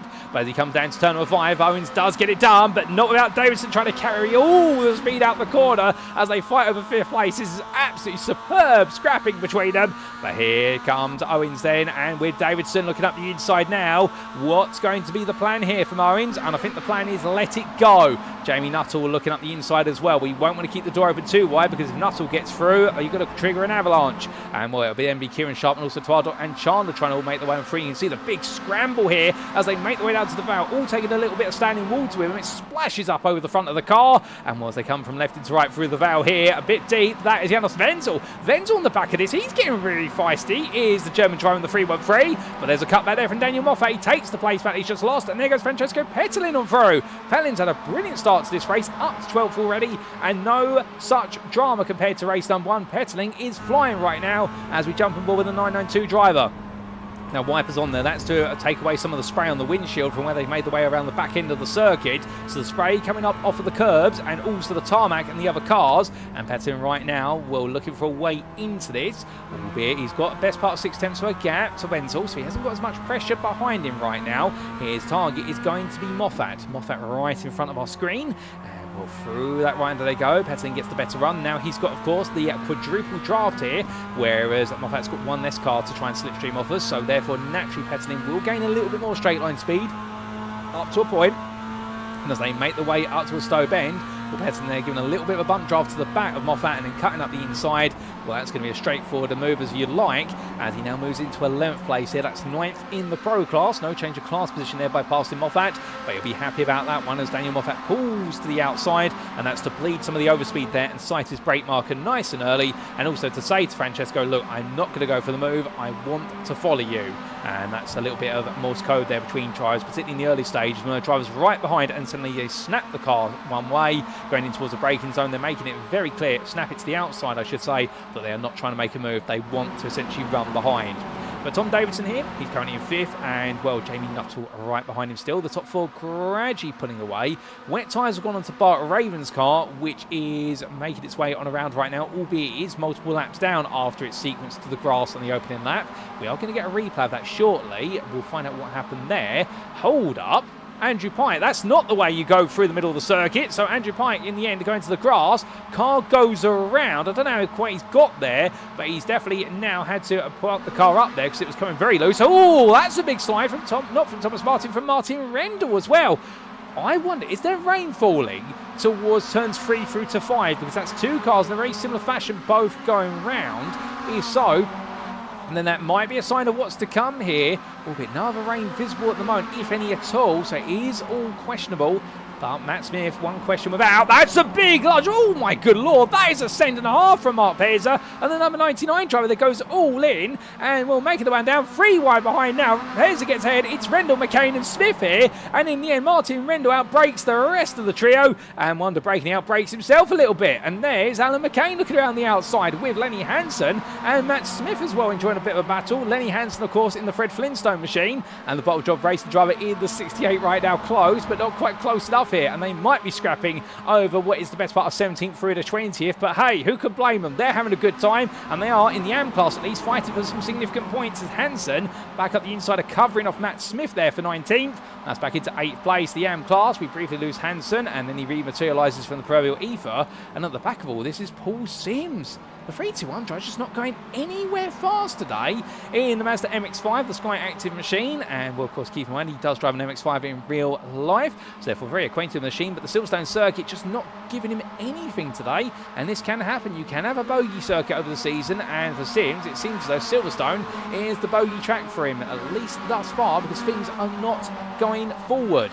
But speaking of going forward, further up the field, William Chandler battling here with Francesco Pettelin. These two getting their elbows out, and the cracked racing driver right now trying to go around the outside of the Absolute Motorsport A-Lift driver, and he does in the end get the job done through the veil. Lovely move there, Petlin not fighting it too hard. I think right now playing with sensible head on, which is he can't afford to be involved in incidents, because of course he has had a qualifying ban, and next up from a qualifying ban, I suspect, I don't know quite the rule book in and out, ladies and gentlemen, so you have to forgive me, the next thing might be a race ban if he picks up too many licence points, or a secondary qualifying ban, and they are painful, particularly when you do really have your sights set on the championship. And Pettelin, to be fair, he is definitely a championship contender. I would not rule him out this early on. He's had a bit of a mixed bag so far, but the pace definitely says otherwise here. We are only in round number 3 today of our 6 rounds, so therefore drop scores start to come a bit of a factor after this round compared to rounds 1 and 2, but we will see what he can do in the time that does remain. But speaking of remaining, we do have on our intro a few replays of the opening couple laps. The question many of you will be asking is what happens about Raven on the open lap, and here it is. So turn 4, and just took too much apex curb, and the car cut loose sideways, and oh, that's a nasty shunt there to the concrete barrier, and Raven was hoping it'd glide to the grass, and in the end it did, but not without a whack to the barrier, and that was a very quick tow to the pits for him. We then had this on lap number 4 for Andrew Pike, and I think this was practically the same mistake. So make his way through turn number 4, takes the apex curb and the sausage, but bounces to the right instead. Thankfully gets it under control, but in the end drops down the hill, and as he rejoins the tarmac, the rear of the car cuts loose because there's no rubber on that little bit of road he rejoined on. That is one of the escape roads effectively. So for Andrew Pike, a near miss, and indeed a very critical one at that. But back to live racing we come, and in good time as well, because Pettin right now finds himself right in the medley as he makes well to the brakes. That's trying to look around the outside there of none other than William Chandler. Chandler still ahead, 2 wide here as they come through turns 4 and in towards 5. At the front of this is Craig Twardock, who is into 7th place right now, and Twardock trying to break away, and Pettin up the inside of Miles Owens. Lovely attempt there from Pettin, but Owens on the outside line. He's going to have a bit more momentum, and heading down that back straight right now. Pettin tucks on in. He knows what he needs to do as we ride on board here with a 992. Can he get a move done here into Stowe Bend? Does he dare to go for it with Moffat and Chandler behind fighting each other? And the answer is he looks for it. He tries to sneak his nose in. He drifts his way to the apex. Takes a little bit of apex curb as the back of the throttle 9. There's not enough level between the two cars to try and stick the move. So Pettin in the end having to wait his turn, but definitely making his intentions clear. And his intentions are, simply put, he wants to get the job done where he can. But whilst he attempts to do so, not coming forth right now, well, further up the order, we've got a change of leader. Jamie Nuttall has taken the lead of this race. off of Tom Davidson, but how on earth has that happened? Well, we'll get a replay of that when we can. Nick Clearance is there with him as well, and Martin Foster is a bit further back in the lead of the M class in 4th place. We have got a bit of a switching of the guard here towards the front of the field, and it is the re-establishment of the old guard, if you will, or at least the old guard from race number 1. And right now, Jamie Nuttall trying to make it 2 from 2 here, and well, if he does so, this will be a huge result, and this will really start to see him open up his championship lead.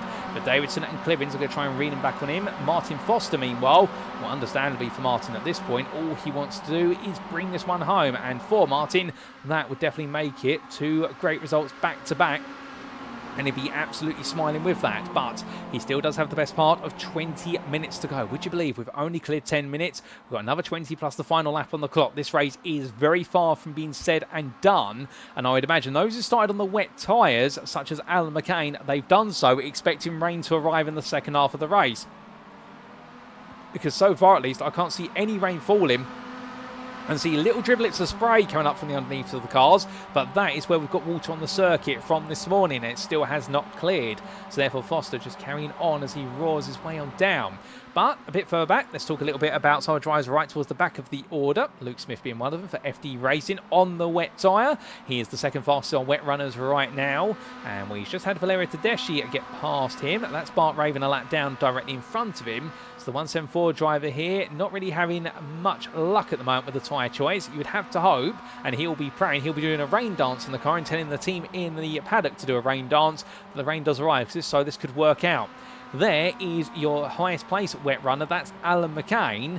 And right now, definitely no signs of any rain there. The wiper not on at all, other than to clear some spray from earlier on in the lap.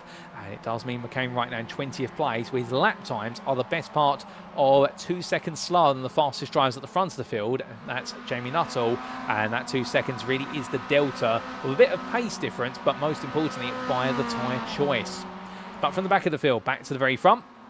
The top 4 then, they make the way left into right here through the final couple of corners of this lap. They complete a 9th tour of the circuit under race conditions this time. Kieran Sharp, 5th here, watching on, and Craig Twardock getting a little bit closer lap after lap. But we did say earlier, how on earth did Jamie Nuttall take the lead of the race? It was on lap number 7, and this explains the story. Now, it was coming through the valve. There was a bit of contact there between Davidson and what was Nick Clearance. Both drivers ran out wide, and Nuttall took one. He then took a second one. That is opportunism at its best, and you can understand why the cracked racing driver, he's in the lead, because he saw the door was wide open. He saw both Clearance and Davidson had made a mistake and said, right, if you're going to make it that easy, I am not going to complain. And, well, that was a lovely move for the lead and could be one of the contenders for move of the season. But all the drivers make the way down. I do see a suggestion there from Dabach to say if we could add a lap counter or a timer to know where the race is at. Good suggestion there, Dabach. If we can't get that done today, we'll definitely get it done for round number 4 in a week's time. In the meantime, we'll keep you updated with regards to the time remaining. But definitely a very good shout there with regards to how much time we've got left in the race. But as the drivers are coming down, in fact, well, what can we do with regards to a bit of a timer up there? And the answer is, there we go. We can bring you a bit of a timer. So, well, we found a way to bring it on up in the top left corner of your screen. And as they all make the way on through, well, right now, Jamie Nuttall still leading as we get towards the halfway point of the race distance. But what can he do as he makes his way on through? Can he break away? We will see, because Tom Davidson is keeping him honest, and this top 5 definitely right now pushing each other onwards. As Kieran Sharp at the back of this, I think right now he's thinking to himself, Martin, can you politely get out the way, please? You're an AM driver. And I think Martin at this point is thinking, no, I want to stay with you guys. I don't want to fall backwards. But Kieran says, I'm not asking, as he goes all the way out the inside. But credit where it's due to Martin Foster. If you ever wait to see what it looks like when a driver gives way, Martin Foster showing you the best way to do it. Just go a little bit deep into the corner and tuck immediately back in. The only problem is Craig Twardock is now there, right behind, and Mav Gardner's going to look at this in the 805 of the Sim Racing Collective and think, hold up, let me get a little bit closer. But will he be able to? And the answer is, well, he's 1.2 seconds away. The problem is, with Twardock picking up the toe of 4 cars in front of him at least, Garner is losing time at the moment. He's going to need them to fight a little bit, or he's going to need to pull off an absolute monster of a lap to get close enough, because if that gap gets any bigger, he is going to lose more on the straights, and by the time it goes up to 2 seconds, he will really be left to the dust. But Twardock there up the inside of Foster, and that is exactly what the doctor ordered for Mav Gardner, because that brings him within a second of Foster. That's going to give him some confidence now as he makes his way to the end of this lap, and heads into really the second half of the race, because there's the delta between your two AM leaders. Foster in the light blue and grey machine in the bottom right corner of your screen, and then Mav Gardner in the Sim Racing Collective dark blue. They are much closer together now, and that's what Gardner will want to the end. Miles Owens, meanwhile, chasing after Francesco Petalin. Petalin is 9 tenths clear. There he goes through the camera as quick as that. And this is a run from 8th all the way back to 12th place, with Andrew Pike at the back of this as they all head onto the anchors once again.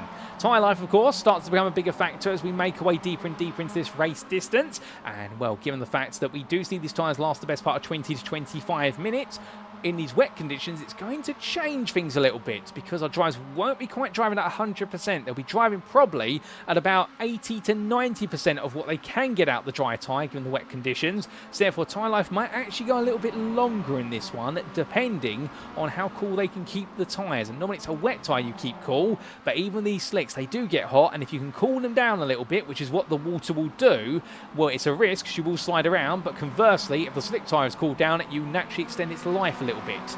Making the way on around through turns 7, 8 and 9. Well, this is so close right now. Indeed, I think if they were any closer to each other, they would be rubbing shoulders as we jump on board the dashboard of Twilox number 200. And, well, 5th place at the moment, but for how long? As he's all over the back of Kieran Sharp as he makes his way in towards turn number 1. Bit of spray coming up there off the apex curb. That's coming off the rear right tyre of Sharp's car. No rain, however, you can see. If you look to the sky, you'll see the clouds. We definitely have got some ominous clouds around. That big one is the one that floated over the circuit at the start of the race, but decided not to drop any rain on the circuit. Whether thankful or not depends on your perspective as a driver. Alan McCain still down in 20th place, trying to find a way up on a wet tyre. But definitely right now, it would seem the rain is not coming, unlike what the forecast perhaps suggested to some drivers here. So those of Alan McCain, Luke Smith and Bart Raven, I think they're going to feel a little bit robbed with regards to the conditions they're expecting. And Twilox falling back a little bit here, as it is going to become Jamie Nuttall versus Davidson in towards Stowe Bend. Nuttall going defensive on that inside line. Meanwhile, Davidson has got to worry about Nick Clemens looking around the back and around the outside of him, but Clemens now goes defensive versus Sharp. It is race number 1 all over again. The Sim Racing Collective pair fighting with the RS Esports car, and Nuttall meanwhile trying to let them all fight each other, and he wants to try and break away. But the problem is, right now, I think Davidson, Clemens and Sharp have all got their smart heads on and realising, you know what, we'll have a little bit of a scrap, but nothing more than that, because otherwise the cracked racing car is going to pull off into the distance, and we can't have that. And, well, they're definitely trying to make sure he's reeled on in, or they're chained together, if you will. Further back, Daniel Moffat, well, he started in 11th place. He fell to 14th, and now he's trying to find his way back past Clive Bourne here for 13th place. And, well, will he be able to do so into turn 1? The Cadbury Cream Egg machine gives the space. They will swap places. I suspect this is for a brief moment. As hold up a second. Miles Owens is on the escape road there on the exit of turn number 2. He rejoins. Where does he rejoin? He rejoins down in 12th place. That's Moffat and Bourne right behind. But for Miles Owens, something has gone very, very wrong and not in the right direction whatsoever. And what exactly has happened, we'll try and get a replay of that when we can. I believe Wenzel was caught up in a bit of an altercation with Owens or around that area. And, well, Andrew Pike and William Chandler were in amongst them as well. I wonder whether there's been a little bit of elbow bashing between a couple of those drivers. We will find out shortly. We have got a replay being queued up for this. But Andrew Pike and Chandler still close together here as they come on down. And, well, Pike under pressure for what is 9th place at the moment. Chandler's not letting it go, but they are both losing an absolute mammoth amount of time to Petalin, who is 3.8 seconds up the road and is just walking off into the distance. So Petalin right now in a very lonely 8th place, excluding the fact he's got Mav Gardner right in front of him, but lonely in terms of the pros around him, as we do see Pike pulling away from Chandler a little bit. Meanwhile, back further down the order, here is Alan McCain on the wet tyre, trying to go around the outside of Martin Rendell, who's the focus of our cameraman's attention. The Aqua Blue Chrome machine right now, well, holding on to 20th place here, and the Am fending off a pro. And, well, Alan McCain definitely making life hard on a wet tyre, and that wet tyre is going to be piping hot. The grip level on it is definitely going to feel very limited, but that's where, if he does see a puddle or he sees a bit of water on one of the exit curbs, if he's feeling brave, he will try and dab the tyres onto that water in order to be able to cool the tyres down. The only problem is we're going on an exit curb is the fact, I can tell you from experience, ladies and gentlemen, in real life, there is no grip on the curbs at Silverstone when you drive them in the wet. And, well, Alan McCain will be very aware of that, and therefore he will not want to make his way out too wide, as otherwise he'll very quickly find his way to the grass and potentially to the barrier, which, given the fact things have gone backwards already given his tyre choice, he won't want to compound his woes, because anything can happen before this is all over. About 11 minutes plus the final lap. Well, he's going to need an absolute downpour if he suddenly wants that wet tyre to come into good fortune, and that is going to need a bit of a proverbial miracle. That's not putting the man down. I think he's going to be praying for something right now. But with that, we take a look back at what happened to Miles Owens only moments ago.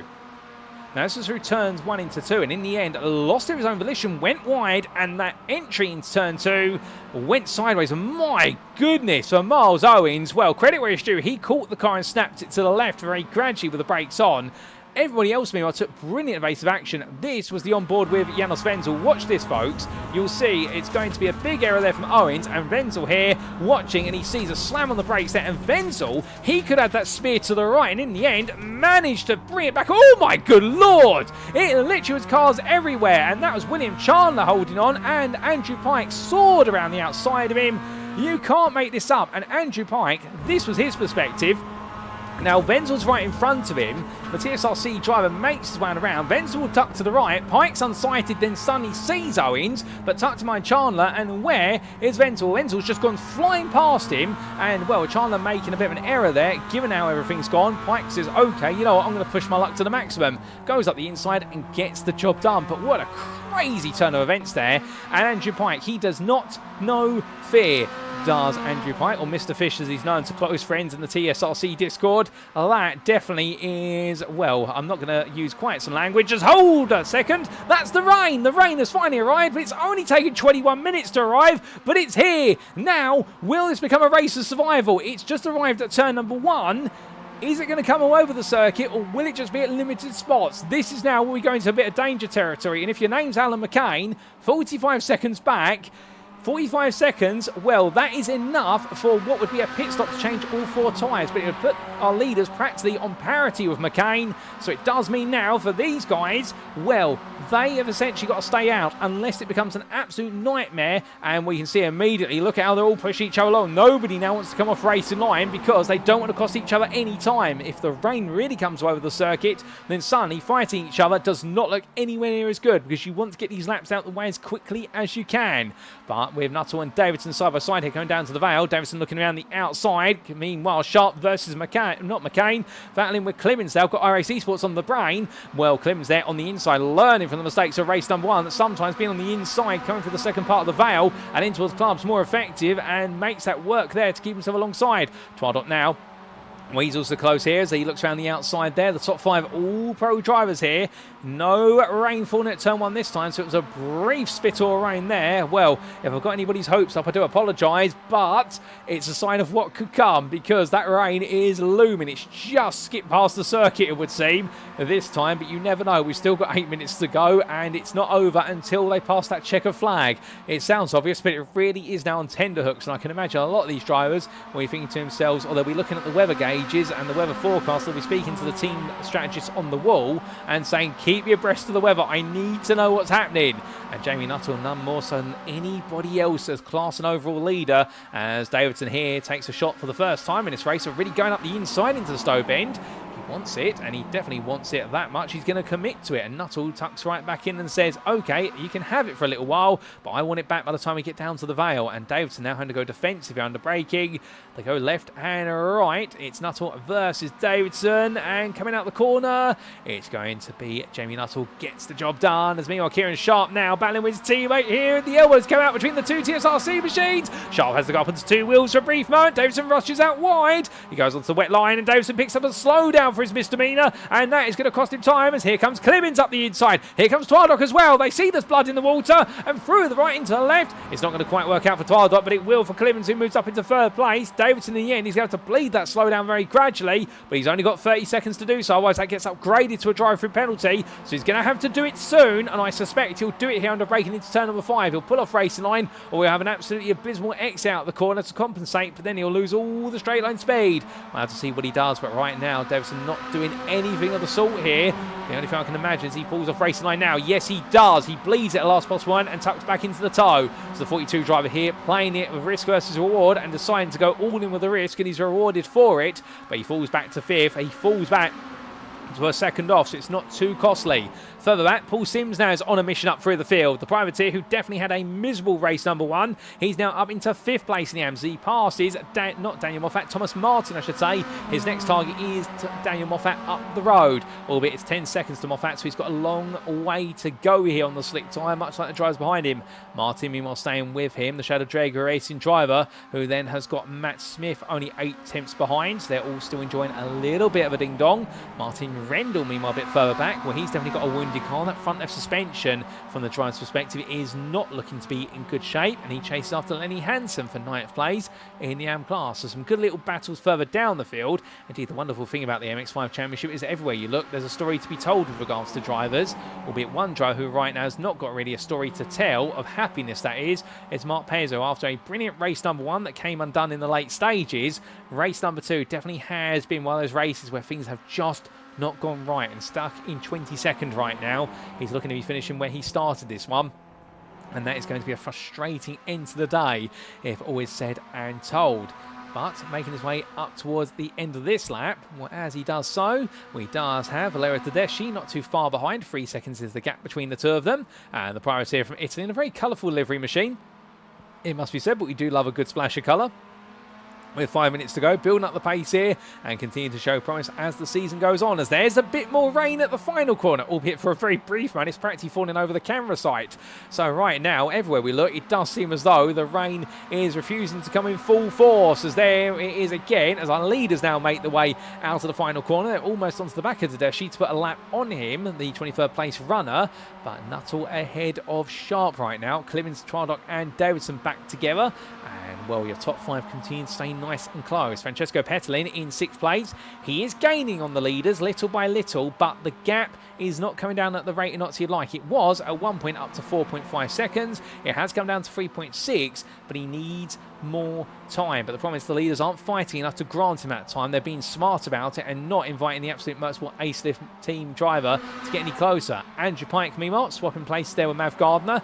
Mav, the leading AM driver, swaps it out, backs off, and in good time as well, because Martin Foster is still looking to try and make it 2 AM wins back-to-back here today. But the RPMS SimSport driver, as much as he's close, he's not quite close enough to look for the move right now. So we see the leaders there swapping. Kieran Sharp up the inside of Jamie Nuttall off in the distance.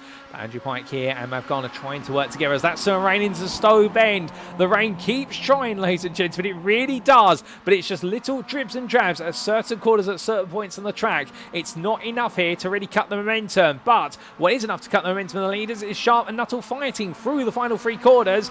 27 minutes complete. We've got 3 more minutes to go. And with 3 minutes 10 left on the clock, it means we have got, if my maths is correct, 3 more laps remaining, including the one they've gone on to here, unless the rain suddenly really opens up. There's some coming in towards what is Farm Curve. It could be a sign of what's to come, but if so, this is now going to be an absolute challenge to the end if the rain really does come all over the circuit, but it's still refusing to. Davidson back up the inside there of Twardock through turn number 3, and well, Twardock here holding his position right now. Davidson very eager to get past the MSA racing driver. He wants to get onto the back of his teammate if he can, but no way through at the moment as they both go a little bit sideways there. Coming out the final corner, Clive Bourne meanwhile headed into a barrier off circuit. From what I'm hearing in my ear, he's had to tow to the pit. Not quite sure how that's happened. I don't think we're going to get a replay of it before all is said and done, but the pro driver in the 807s had a miserable end to his race. That's one thing we can confirm, as our leader Nuttall there back on the inside of Sharp to take the lead through Stowe Bend. Sharp down the outside. That is very risky from Kieran. He's going for it though. He's deciding, you know what, I'm going to throw everything at this one. I'm going to leave nothing up to chance. And you can see that Nuttall wanted to turn in. Found Sharp was on his inside, but Sharp now has to repay him the favour as they make the way through Club Bend. Well, they go on to the penultimate lap of racing. The rain is falling a little bit there on the final corner, so some of the circuit now will be a little bit less grippy than before, but it's not slowing these drivers down at all. This is going to be the rehearsal before the final lap of racing here today, and it's going to be Sharp and Nuttall side by side as Clemens watches, as does Davidson and Twardock. Further back, meanwhile, Mav Gardner, he's breaking away from William Chandler a little bit, and Chandler has got now Janos Wenzel close on his heels as they head in towards turn number 3, and Chandler here trying to get past Gardner just to move up to overall position. But for Wenzel, well, he wants to try and make his way away from Martin Foster. And in fact, Martin Foster has had a moment off circuit. We didn't quite catch that. Foster's fallen backwards as well, I think through a mistake, through the changing conditions, and Wenzel's up into second place in AM. So Gardner right now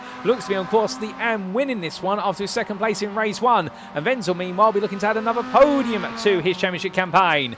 But looking back to the top 5, this is where all the action is. And well, coming through Stowe Bend, the rain's now full of force, folks. And as they make the way down, well, it's full of force there, but it's not if you're down at the Vale Club Bend. Well, that final section of corners right now is going to be a real dice roll come the final lap. You can see they're all snaking under braking here as Nuttall right now holding on to that lead, and we look back from the rear of the leader's car, and there you can see the raindrops falling. It's one more turn of Silverstone circuit, ladies and gentlemen, but who's going to be leading the next time around to that checker flag? Well, Jamie Nuttall right now trying to make it back-to-back wins, but Tom Davidson wants a shot at the top step of the podium, as does Sharp, as does Clemens, and don't forget the MSA Racing Machine of Tarduk. Oh my good lord! Car there on the inside, not slowing down enough, noticing only 3 of the 5 cars, and well, in the end, both Nick Clemens and Tarduk coming to almost blows there, but they managed to survive it. But as they make the way through, Davidson looking up the inside, couldn't quite get it to work. Sharp now looks back at his teammate here, and Davidson's going to be saying over the radio, don't fight me, he's going to break away, but Sharp doesn't care. He goes up the inside to go for P2. It's war between teammates as they make the way down the back stretch, and meanwhile Nuttall now surely he's going to break away with this. The rain's in full force as well. You couldn't make this up on the final lap. It's going to be tiptoes all the way to the checkered flag, but who is going to hold on? Sharp and Davidson, they're absolutely locking horns at the moment, and Nuttall's only got to survive 3 more corners. He runs absolutely perfectly through the corner. Sharp gets back ahead, but he's going to run out wide there. Then he brings himself down, and now Davidson looking around the outside to the inside into the Vale. Onto the brakes they go, and well, Nuttall's not clear, but he's taking his time into the last couple of corners. The checker flag gets ready to wave, but who does it wave for? As Sharp tries to hold on to second, Davidson is inside, but for Jamie Nuttall, it was a winning race number 1. It's going to be back-to-back victories for the first time this season for the Pro Championship leader, ahead of Kieran Sharp and Tom Davidson. With Nick Clemens and Craig Tarduk completing your top 5 ahead of Francesco Pettin, who does a brilliant job to finish 6th, Andrew Pike is 7th, and then Janos Wenzel steals the victory in the AM class on the final lap from Mav Gardner. We're going to have to get a replay of that. How on earth has that happened? But he takes his first win of the season ahead of Mav Gardner, who has to wait and finishes back-to-back second places. William Chandler takes 10th ahead of Martin Foster, who rounds off the AM podium in 11th. Miles Owens will take 12th place ahead of Daniel Moffat, and then it will be Paul Sims, 5th for the AMs, 14th overall. He recovers his way to a top 5 finish in the AM class in the second race a day, and well, I don't think he's going to quite believe how things have turned upside down in this round. Matt Smith finishes 6th place in the AM, a great result for the cracked racing driver there, back on the form he'd like to be on, 15th overall ahead of David Long, with Thomas Martin there in the gravel. I don't know how he got there, but the car's going to have to be pulled to the pit lane. Lenny Hansen takes 18th ahead of Martin Rendell, and then we will shortly see the man who gambled on the wet tyres, much like a couple other drivers in the form of none other than Luke Smith and Bart Raven. But Alan McCain gambled, but the rain did not come soon enough and hard enough to make it worth it. But still, 20th place, he had nothing to lose, and Alan McCain there, the leading wet runner ahead of Mark Pezza, who takes 21st place in a day to be written off, unfortunately for him. And well, we've already had finished Valerio Tedeschi, Clive Bourne, Luke Smith and Bart Raven. But goodness me, folks, what an end to the race. And well, whilst the racing live has stopped because of the checker flag, we need to take a look back at how the lead of the AM class changed in the last couple of laps. And the answer, here's your replay to explain, because this was on lap number 24. Now, it was a battle coming through the first couple of quarters. Mav Gardner there on the right of your picture. We're focusing on Wenzel up the inside in towards turn number 3. Gardner held it, but what exactly led to was Wenzel getting on through? And the answer is, well, coming down into turn number 5, he went deep. He went way too deep to Mav Gardner. He completely missed his braking zone, and that opened up the door. Then there was traffic in front of them, and Tedeschi there causing the two to split around him, but that wasn't it. It was still a race up to a Stowe Bend, so Gardner on the outside here, and as they made the way up the hill, well, Wenzel said, you know what, I might as well go for this. I've got the speed, I've got the confidence, and Gardner there, well, Wenzel up the inside, a tap between the two of them, and well, brilliant awareness there from William Chandler to back off and not rear end Gardner. That small tap, well, Wenzel got the job done. I think Gardner won't be too happy about the rub between them, but I suspect they'll have a little chat about it afterwards. I think both drivers will be aware of the fact, given the conditions, taps like that are going to happen, but credit where it's due. Both drivers did very well to handle those conditions, and well, for Janos Wenzel, seized an opportunity, and Mav Garner, I think, will be kicking himself just as much as with regards to that contact, in the fact that in the end, a small mistake opened up the door for him to lose the AM victory on the final half of the final lap. But with that, ladies and gentlemen, let's come back to your live pictures from circuit side. The rain has arrived right now, and I can tell you the brollies are going up in the grandstands, and everyone's getting back into their shelters and the garages as quickly as they can. But with that, let's bring you those race results, subject to any stewards' inquiries. And here they are after an incredible 30-minute feature bonanza at the Silverstone circuit in round number 3 of the Sim Racing Collective MX-5 Championship for 2025, brought to you on iRacing.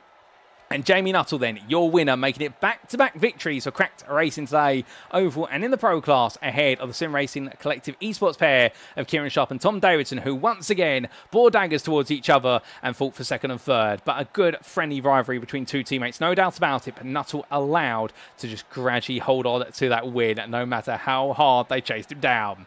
Nick Clemens took fourth there for iRacing Esports, and in the end had to settle for off the podium again, but I think he'll still be happy with 2 top 5 finishes today, ahead of MSA Racing's Craig Twardock, and to be fair to Twardock, a brilliant run to this 5th place in race number 2 after that fantastic result in race number 1 as well. He won't be gutted about it. That is a sign of things to come for the 200 driver, I reckon, and expect plenty more from him in Spain in a week's time. Francesco Pettina as well, a big shout out to the Italian driver there, one of the stars of the field in this race, started all the way down in 20th place and made his way through to 6th and did it as fairly as he could, and indeed was smart about it, and I think he was hoping the leaders would fight a little bit more and he could be there towards the end. Andrew Pike, 7th there for the Sim Racing Collective Esports, had to dig deep for it after starting on the front row of the grid, and in the end the pace just wasn't there today. And then Janos Wenzel 8th on the road, but for him, victory for the privateer.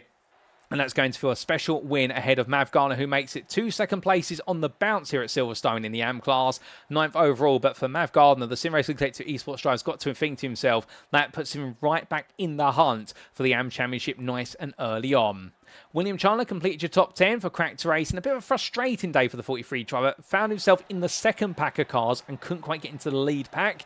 But he was ahead of best of rest Martin Foster. 3rd place in the AM class there. And the RPMS SimSport driver just losing out as the race went on. But still, another podium. He won't be too upset about that. And those podiums continue to keep on coming for the 44 driver. Miles Owens took 12th there for Sim Race Sweden after that mid-race slide. Well, it could have been into the pit lane after a barrier incident, but in the end, well controlled from him and finished 12th. Some good points for him. In other words, known as what is 9th in the pro class. Ahead of Daniel Moffat, the privateer, and Paul Sims, both AM privateers there, and 2 big names in the AM Championship who've definitely had big blows to their championship charges today, and they've been brought back down to earth a little bit compared to how they performed in the opening round at Okayama in particular. Matt Smith took 15th for Cracked Racing, and that did equate to 6th place in the AM class, just missing out on a top 5 in class behind Sims, but he was 5 seconds clear of David Long, with the Labraca Racing team driver then being followed up to complete your top 20 by Thomas Martin, Lenny Hansen and Martin Rendell and Alan McCain. And then to see in 21st place, it was Mark Paisley, the last of the lead lap finishers. One lap down there to Valerio Tedeschi and also to Clive Bourne. Both gamblers there with regards to the tyres and the strategy, and it didn't work out for either of them. And the same for Luke Smith there for FD Racing, but credit where it's due for trying. And Bart Raven for Cracked Racing in the end, finished a lap down there, but giving it his all. So 25 starters once again and 25 finishers, ladies and gentlemen, with 21 of them being on the lead lap. But what a second and final race to the racing here for the first half of the season. And as quickly as the race is started here at Silverstone, it's concluded. But this broadcast hasn't concluded, ladies and gentlemen, because stay with us, as in approximately 5 minutes' time, we'll be back for our post-round interviews. And definitely plenty of opinions and thoughts from our drivers today at what has been a very tricky to conquer Silverstone circuit. Interviews coming right up.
Alrighty, ladies and gentlemen, without further ado, it is time for our post-round interviews, and we're going to kick off with back-to-back winner today. Now, 3 times a winner this season. It's none other than Jamie Nuttall, who joins me now in the interview room. Good evening to you, Jamie, and well, what around from yourself today? You've definitely, as per your team name, cracked the code to bring home a major result here at Silverstone, but how was it for you? Yeah, it was great. It was a really good race. Both races, in fact. Yeah, absolutely smashing. Really good racing at the front. Yeah, super clean. I'm really happy with that. Oh, you definitely deserve to be incredibly happy with that. And unpicking it to a degree, of course, Silverstone, there was always the threat of a little bit of rain here today. Were you hoping for the rain? Were you hoping for dry, or somewhere in between the two? This is my first time driving the car in the wet, so I was definitely hoping for the dry. I think I got a little bit lucky because although there were wet patches on the track, it was mostly dry. And then at the end, I could see my pace was nowhere near the other guys in the wet. I was just kind of holding on the last couple of laps of the final race. So, yeah, very lucky with the conditions today, I think. Well, a bit fortunate with the conditions, but focusing on the dry then, qualifying, let's talk a little bit about that. You've definitely proven yourself to be a bit of a hot lap merchant. That's no critique, but in qualifying, you've been one of the hardest to beat. Another brilliant pole lap by the best part of a couple of attempts. Yeah, to be honest, I think the guys behind me probably had a better rest of the lap. I think the only thing they were missing is in T1 they weren't using the curb on the left. I was trying that in practice, and it seemed like it looked bad. Like there was puddles, but the car was absolutely fine over them, and that gained me probably a tenth or two just opening up the corner a little bit. So I think I got away with it a little bit because the rest of my lap wasn't that good, but. Any pole lap's good, so I'll take that for sure. Well, phenomenal pole lap, and then following that up with the race. I mean, of course, pole position, it's worth a little bit, but it's not worth that much because you're going to be in pack-based racing. 15 minutes in the sprint, all the way through under a lot of pressure, but you have this habit of withstanding the pressure like nobody else. Yeah, I just managed to keep the gap at about 2 or 3 tenths, and as long as you can keep it like that, going onto the back straight mainly is the main overtaking opportunity that people will have, and just managed to manage the gap through there. So yeah, there was pressure, but it wasn't too bad, to be honest. In that first race, I felt like I had control of the race. Well, you definitely looked to be in control. Was there anywhere in particular where you felt as though if I'm leading here, then I know I'm going to be leading to the end of the race, so I'm naturally going to open up a little bit of a gap? Yeah, I knew if I had about 3 or 4 tenths going onto the hanger straight, then I'd be fine. I think I pretty much had that going into the final lap. So as soon as I got out of there and my exit was good, I was pretty confident from that point forward.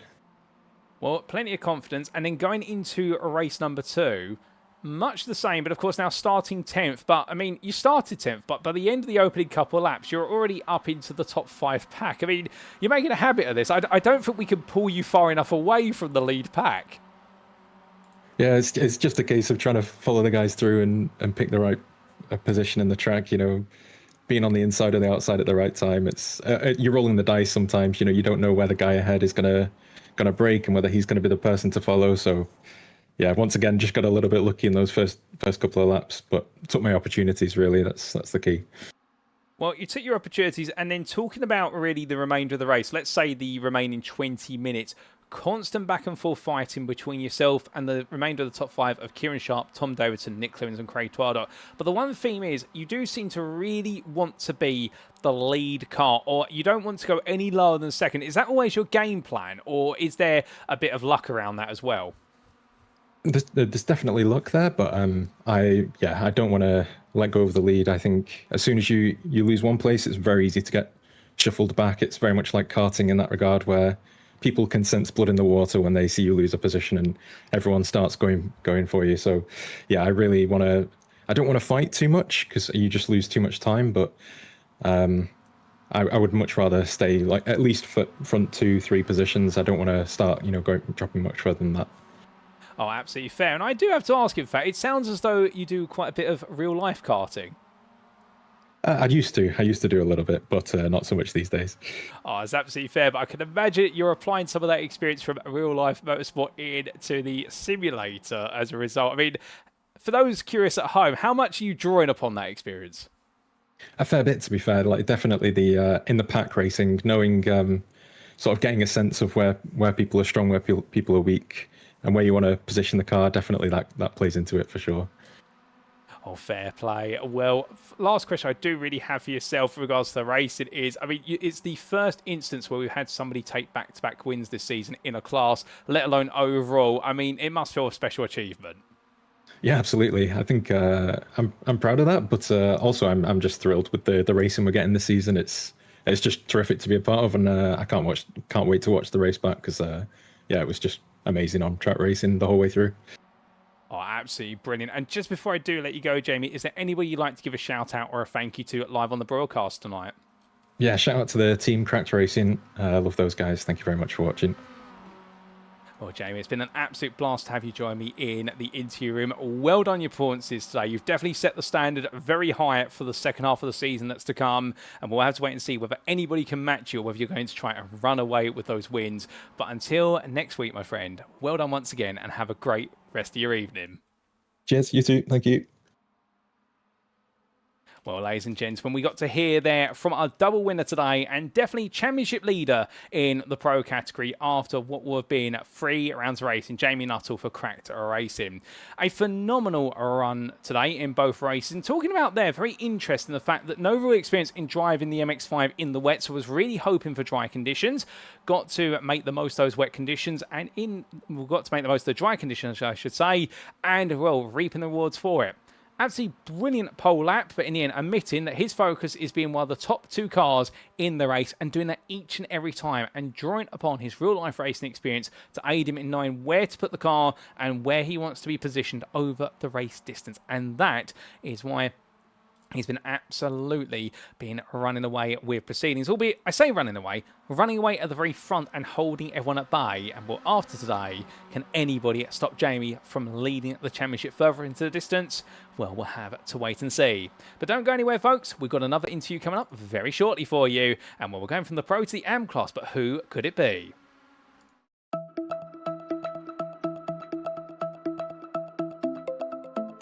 And we are very quickly back, ladies and gentlemen, and we are going to be joined now by none other than Janos Thenzel, who joins me in the interview room. Janos, good evening to you, and what a day for yourself today. You're only getting faster and faster. 5th place in race number 1, but most importantly, a win in race number 2. You must be absolutely proud. Yeah, race 2 was such good fun and had so many good battles. I took my time, after race 1, I noticed I'm not quite up to speed, so I tried to stay in the tow and keep it clean, and yeah, could learn some from the pro, so get faster. Oh, indeed. Well, you're gradually getting faster and faster, it must be said. Although I have noticed this is now the second time you've taken a win in the feature. In Germany, it was a 6th in the sprint. Here in Britain, it was 5th in the sprint. Can we expect you to get a double podium at some point? Yeah, I think I have to do some better training. Like in the first 2 rounds, I trained quite a lot. Like first round 90 laps, second round 60 laps. And yeah, I got quite unlucky in the first races with some incidents this day as well. I haven't had time to look at it, so I don't know who was at fault. But yeah, I think if I can get my nerves like a little bit better under control and into some rhythm, there should be some possibility for double podium. Oh, that's absolutely fair. Well, we look forward to seeing you chase that double podium at some point, but still coming to what you achieved today, tell me a little bit about qualifying, because 14th in qualifying, 6th in class, looked okay, but I get the feeling perhaps you wanted a little bit more. Yeah, I was ill this weekend, so I had completely no energy to train, and then struggled with my network setup, and I'm racing in VR, just newly in VR, so struggled with that as well, like the half an hour to set it up before racing until it works finally. Yeah, but it's so much fun when it's working. It's like you're really there. My adrenaline level was like to the roof. Oh, brilliant. Well, glad to hear it's all working for you. You enjoyed racing in VR. I mean, it must be a really great experience. And with that experience, I mean, just take us through what it's like being in a pack of cars in either of the races. I mean, you must be looking from one shoulder to the other constantly. Yeah, it's like it's very helpful actually, but you have to also notice like that others don't have VR and cannot look around like this, so you cannot like push someone over or stuff because they won't see you. And you won't do it, right? But it's such good fun. I think it helps me to get a little bit more precise, like to find the gap and like to calculate if it's still possible to like lift the brakes a bit and is there still enough space. I'm coming from a like really low budget bad one TV screen setup, so it's tremendous right now. Oh, goodness me, that is a big jump. And well, with that jump, a great result then in the sprint, 5th place, plenty of points. But what was different in the feature race for yourself? Because it just seemed as though all the pace arrived in the feature. Yeah, I think, like I said earlier, I just found the rhythm and had some small incident in between. But then, like, Andrew Pike passed, and I just stayed in the toe of a 3-car toe. And yeah, this helped a lot to, like, get close again to Foster and Gardner because they were, like, quite a bit in front until in the pack, but like when they were fighting in front, you got so close. Everything got so close again that there was an opportunity, and I think there was a pro in between Gardner and me a lap before the end. And I don't know if he got to slow down or not, but on the little back straight, he drove to the side and made some space, and this made it just possible to have the battle. So I believe he just wanted to have see the nice battle from behind. Oh, it was an incredible battle. I mean, the two of you fighting, and then on top of that, the rain arriving in the very last lap. I mean, that must have been scary going for the move into the last couple of quarters. I guess the rain arrived like few laps before the end, but like in the last lap, last half lap, it started. I started to feel it at least. I think I started to feel it before. The grip was still alright, but there, yeah, it was quite scary to use the inside line, where there's also like a big puddle on the inside. So if you hit it, yeah, you would spin out into the outside car, and I just didn't want to like crash another car out with me. Oh, absolutely fair. But you got it under control, even if it was a little bit slippery. But come the end, your second victory of the season in the AM class. And the question is, what can we expect next in Spain in a week's time? Can we expect another win?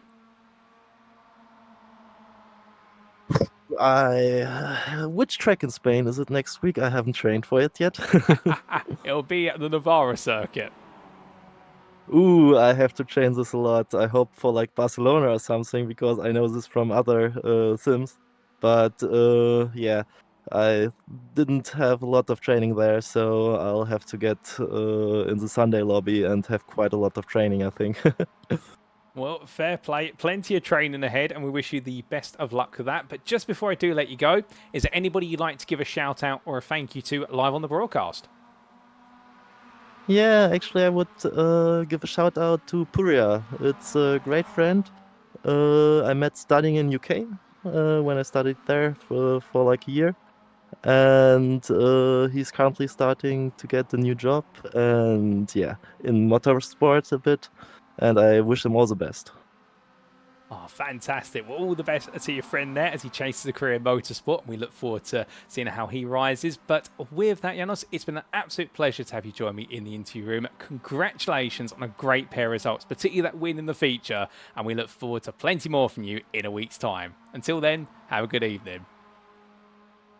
Thanks a lot. Thank you for dragging me in. Anytime.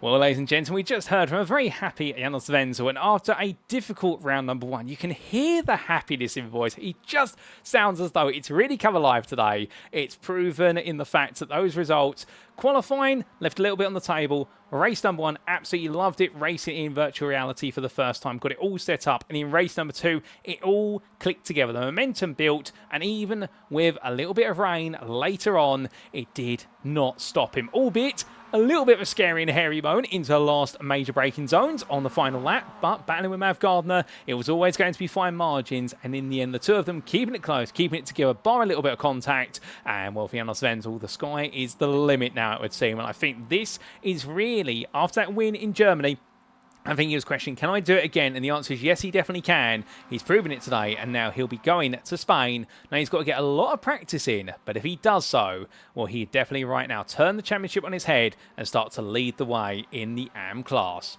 But we've got one more interview coming up, ladies and gentlemen. Bear with us. We'll be back very shortly for our final interview of the evening. But who will it be?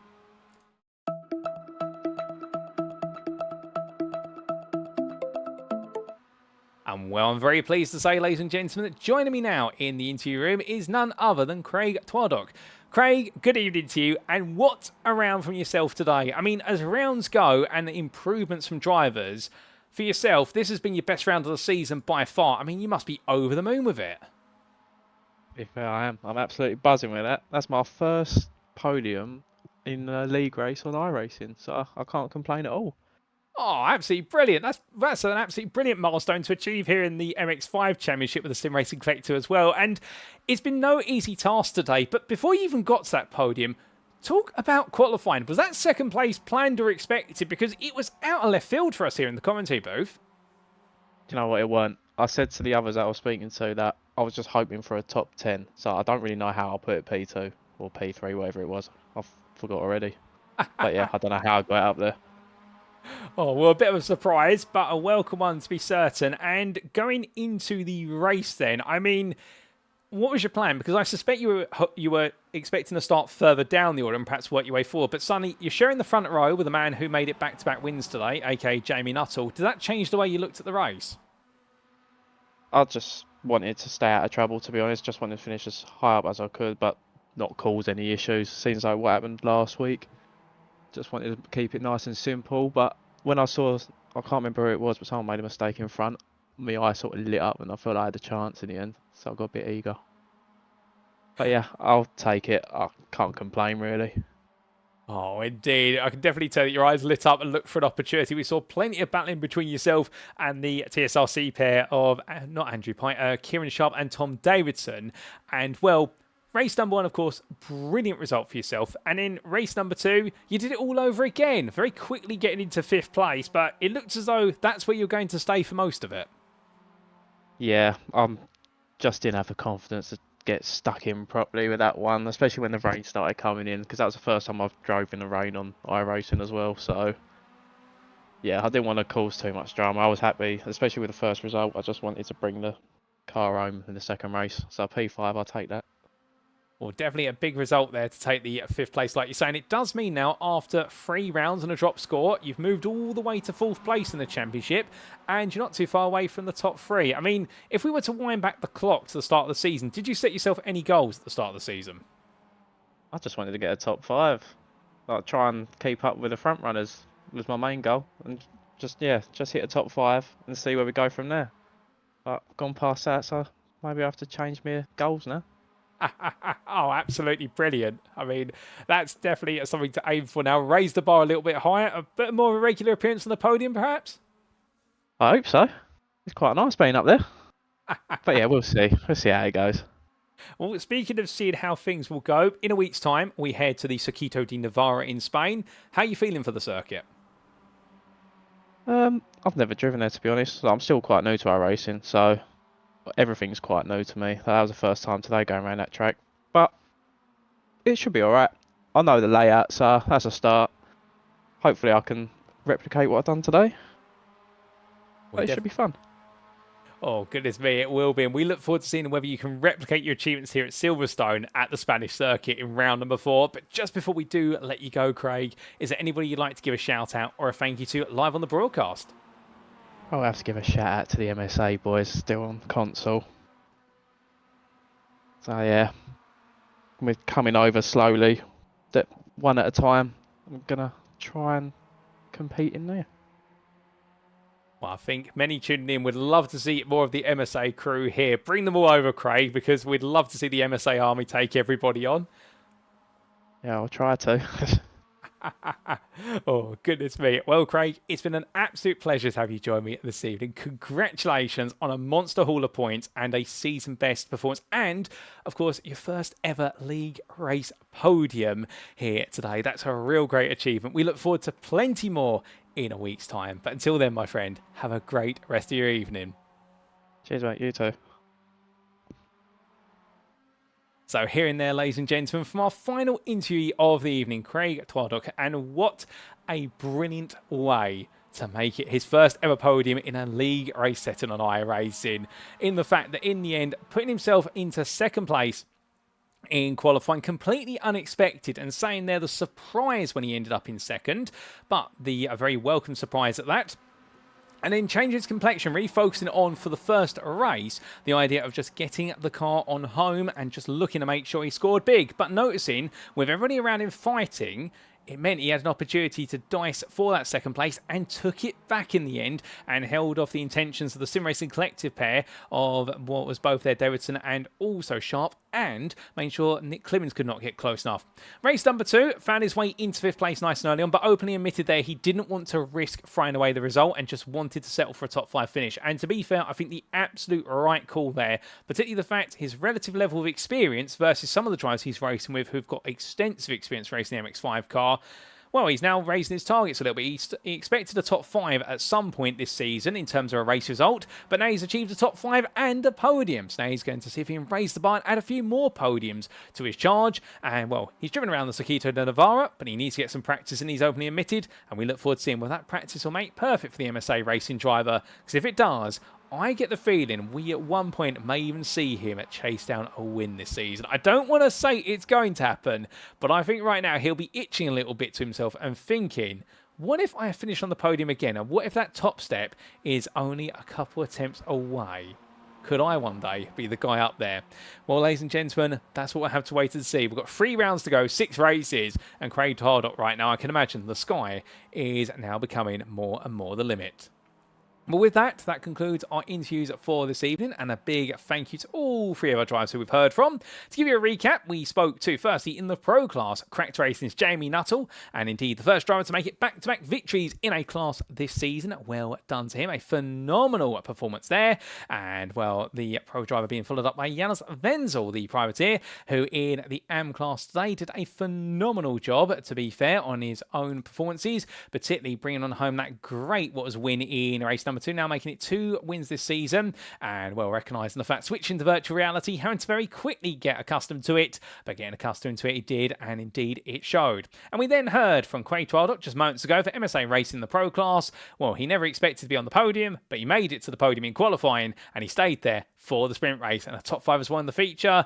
Well, he's definitely looking upwards from this point onwards. But a big thank you to all of our interviewees, and well done to them all in their performances, and we look forward to plenty more performances and interviews in a week's time in round number 4. But with that, ladies and gentlemen, it is now time for us to wrap up. Thank you very much for watching, and if you have enjoyed today's show and perhaps you're sat there right now wanting to know more about the Sim Racing Collective, well, we do recommend you check out firstly our official website, and that is at www.tsrc.club, the website available on screen as you can see now. And well, it's the best place to go to for all information TSRC, whether it's our socials, alternatively how you get on the grid with us, or all the news in between. Indeed, there's never been a better time to become part of the Sim Racing Collective community, and you can join the Beating Heart, which is our Discord, using the link in the dead centre of our home screen's webpage. But in terms of alternatives, well, if you don't want to go to our webpage, perhaps you are more of a dedicated social media person, we do of course recommend you go to our Twitter and follow us at twitter.com/TSRC_official, where they can stay up to all the latest news and announcements and all things related to our live broadcast as well. If you want to catch the weekly racing action on a regular basis, you can go there. We'd also like to take a moment to say a big thank you to our partners and affiliates without whom this would not be possible, including of course Motorsport UK's esports division, SimGrid, Coach Dave Academy, and Abruzzi Simulation and Motorsport. But with that, ladies and gentlemen, attention now turns to a week's time, and we complete the first half of the season here in the UK, so we make our way straight into the second half of the season on Monday, the 29th of September 2025. But where's going to be hosting us? Well, it's going to be none other than the Spanish circuit, the Circuito de Navarra. With its fast curves, tight corners, but wide open racing surface, it's going to feel quite similar in a way compared to the Silverstone circuit. However, there's plenty more elevation change, and there's plenty more pinch points our drivers need to navigate, and it's therefore the perfect venue to continue the momentum of the championship. In the Pro class, and Jamie Nuttall now has definitely set himself a bit of a high bar for everybody else to beat, leading the way by the best part of 25 points. Meanwhile, in the AM class, it's all to play for, with Martin Foster only a point ahead of Daniel Moffat and Janos Wenzel very close behind. But many will be asking, what about Paul Sims? He fell from grace here today in Britain, but can he be back on pole position form in Spain in a week's time? Well, for all that and more, you know what to do. You'll need to tune in then. But until then, we've been the Sim Racing Collective. I've been your host and commentator, Paul TX141 Walsh, also known as Britain Spit, depending on what media you follow me on. And until next time, remember to stay safe, stay well, stay smiling, and much like our drivers, ladies and gentlemen, remember to stay on track. Good night.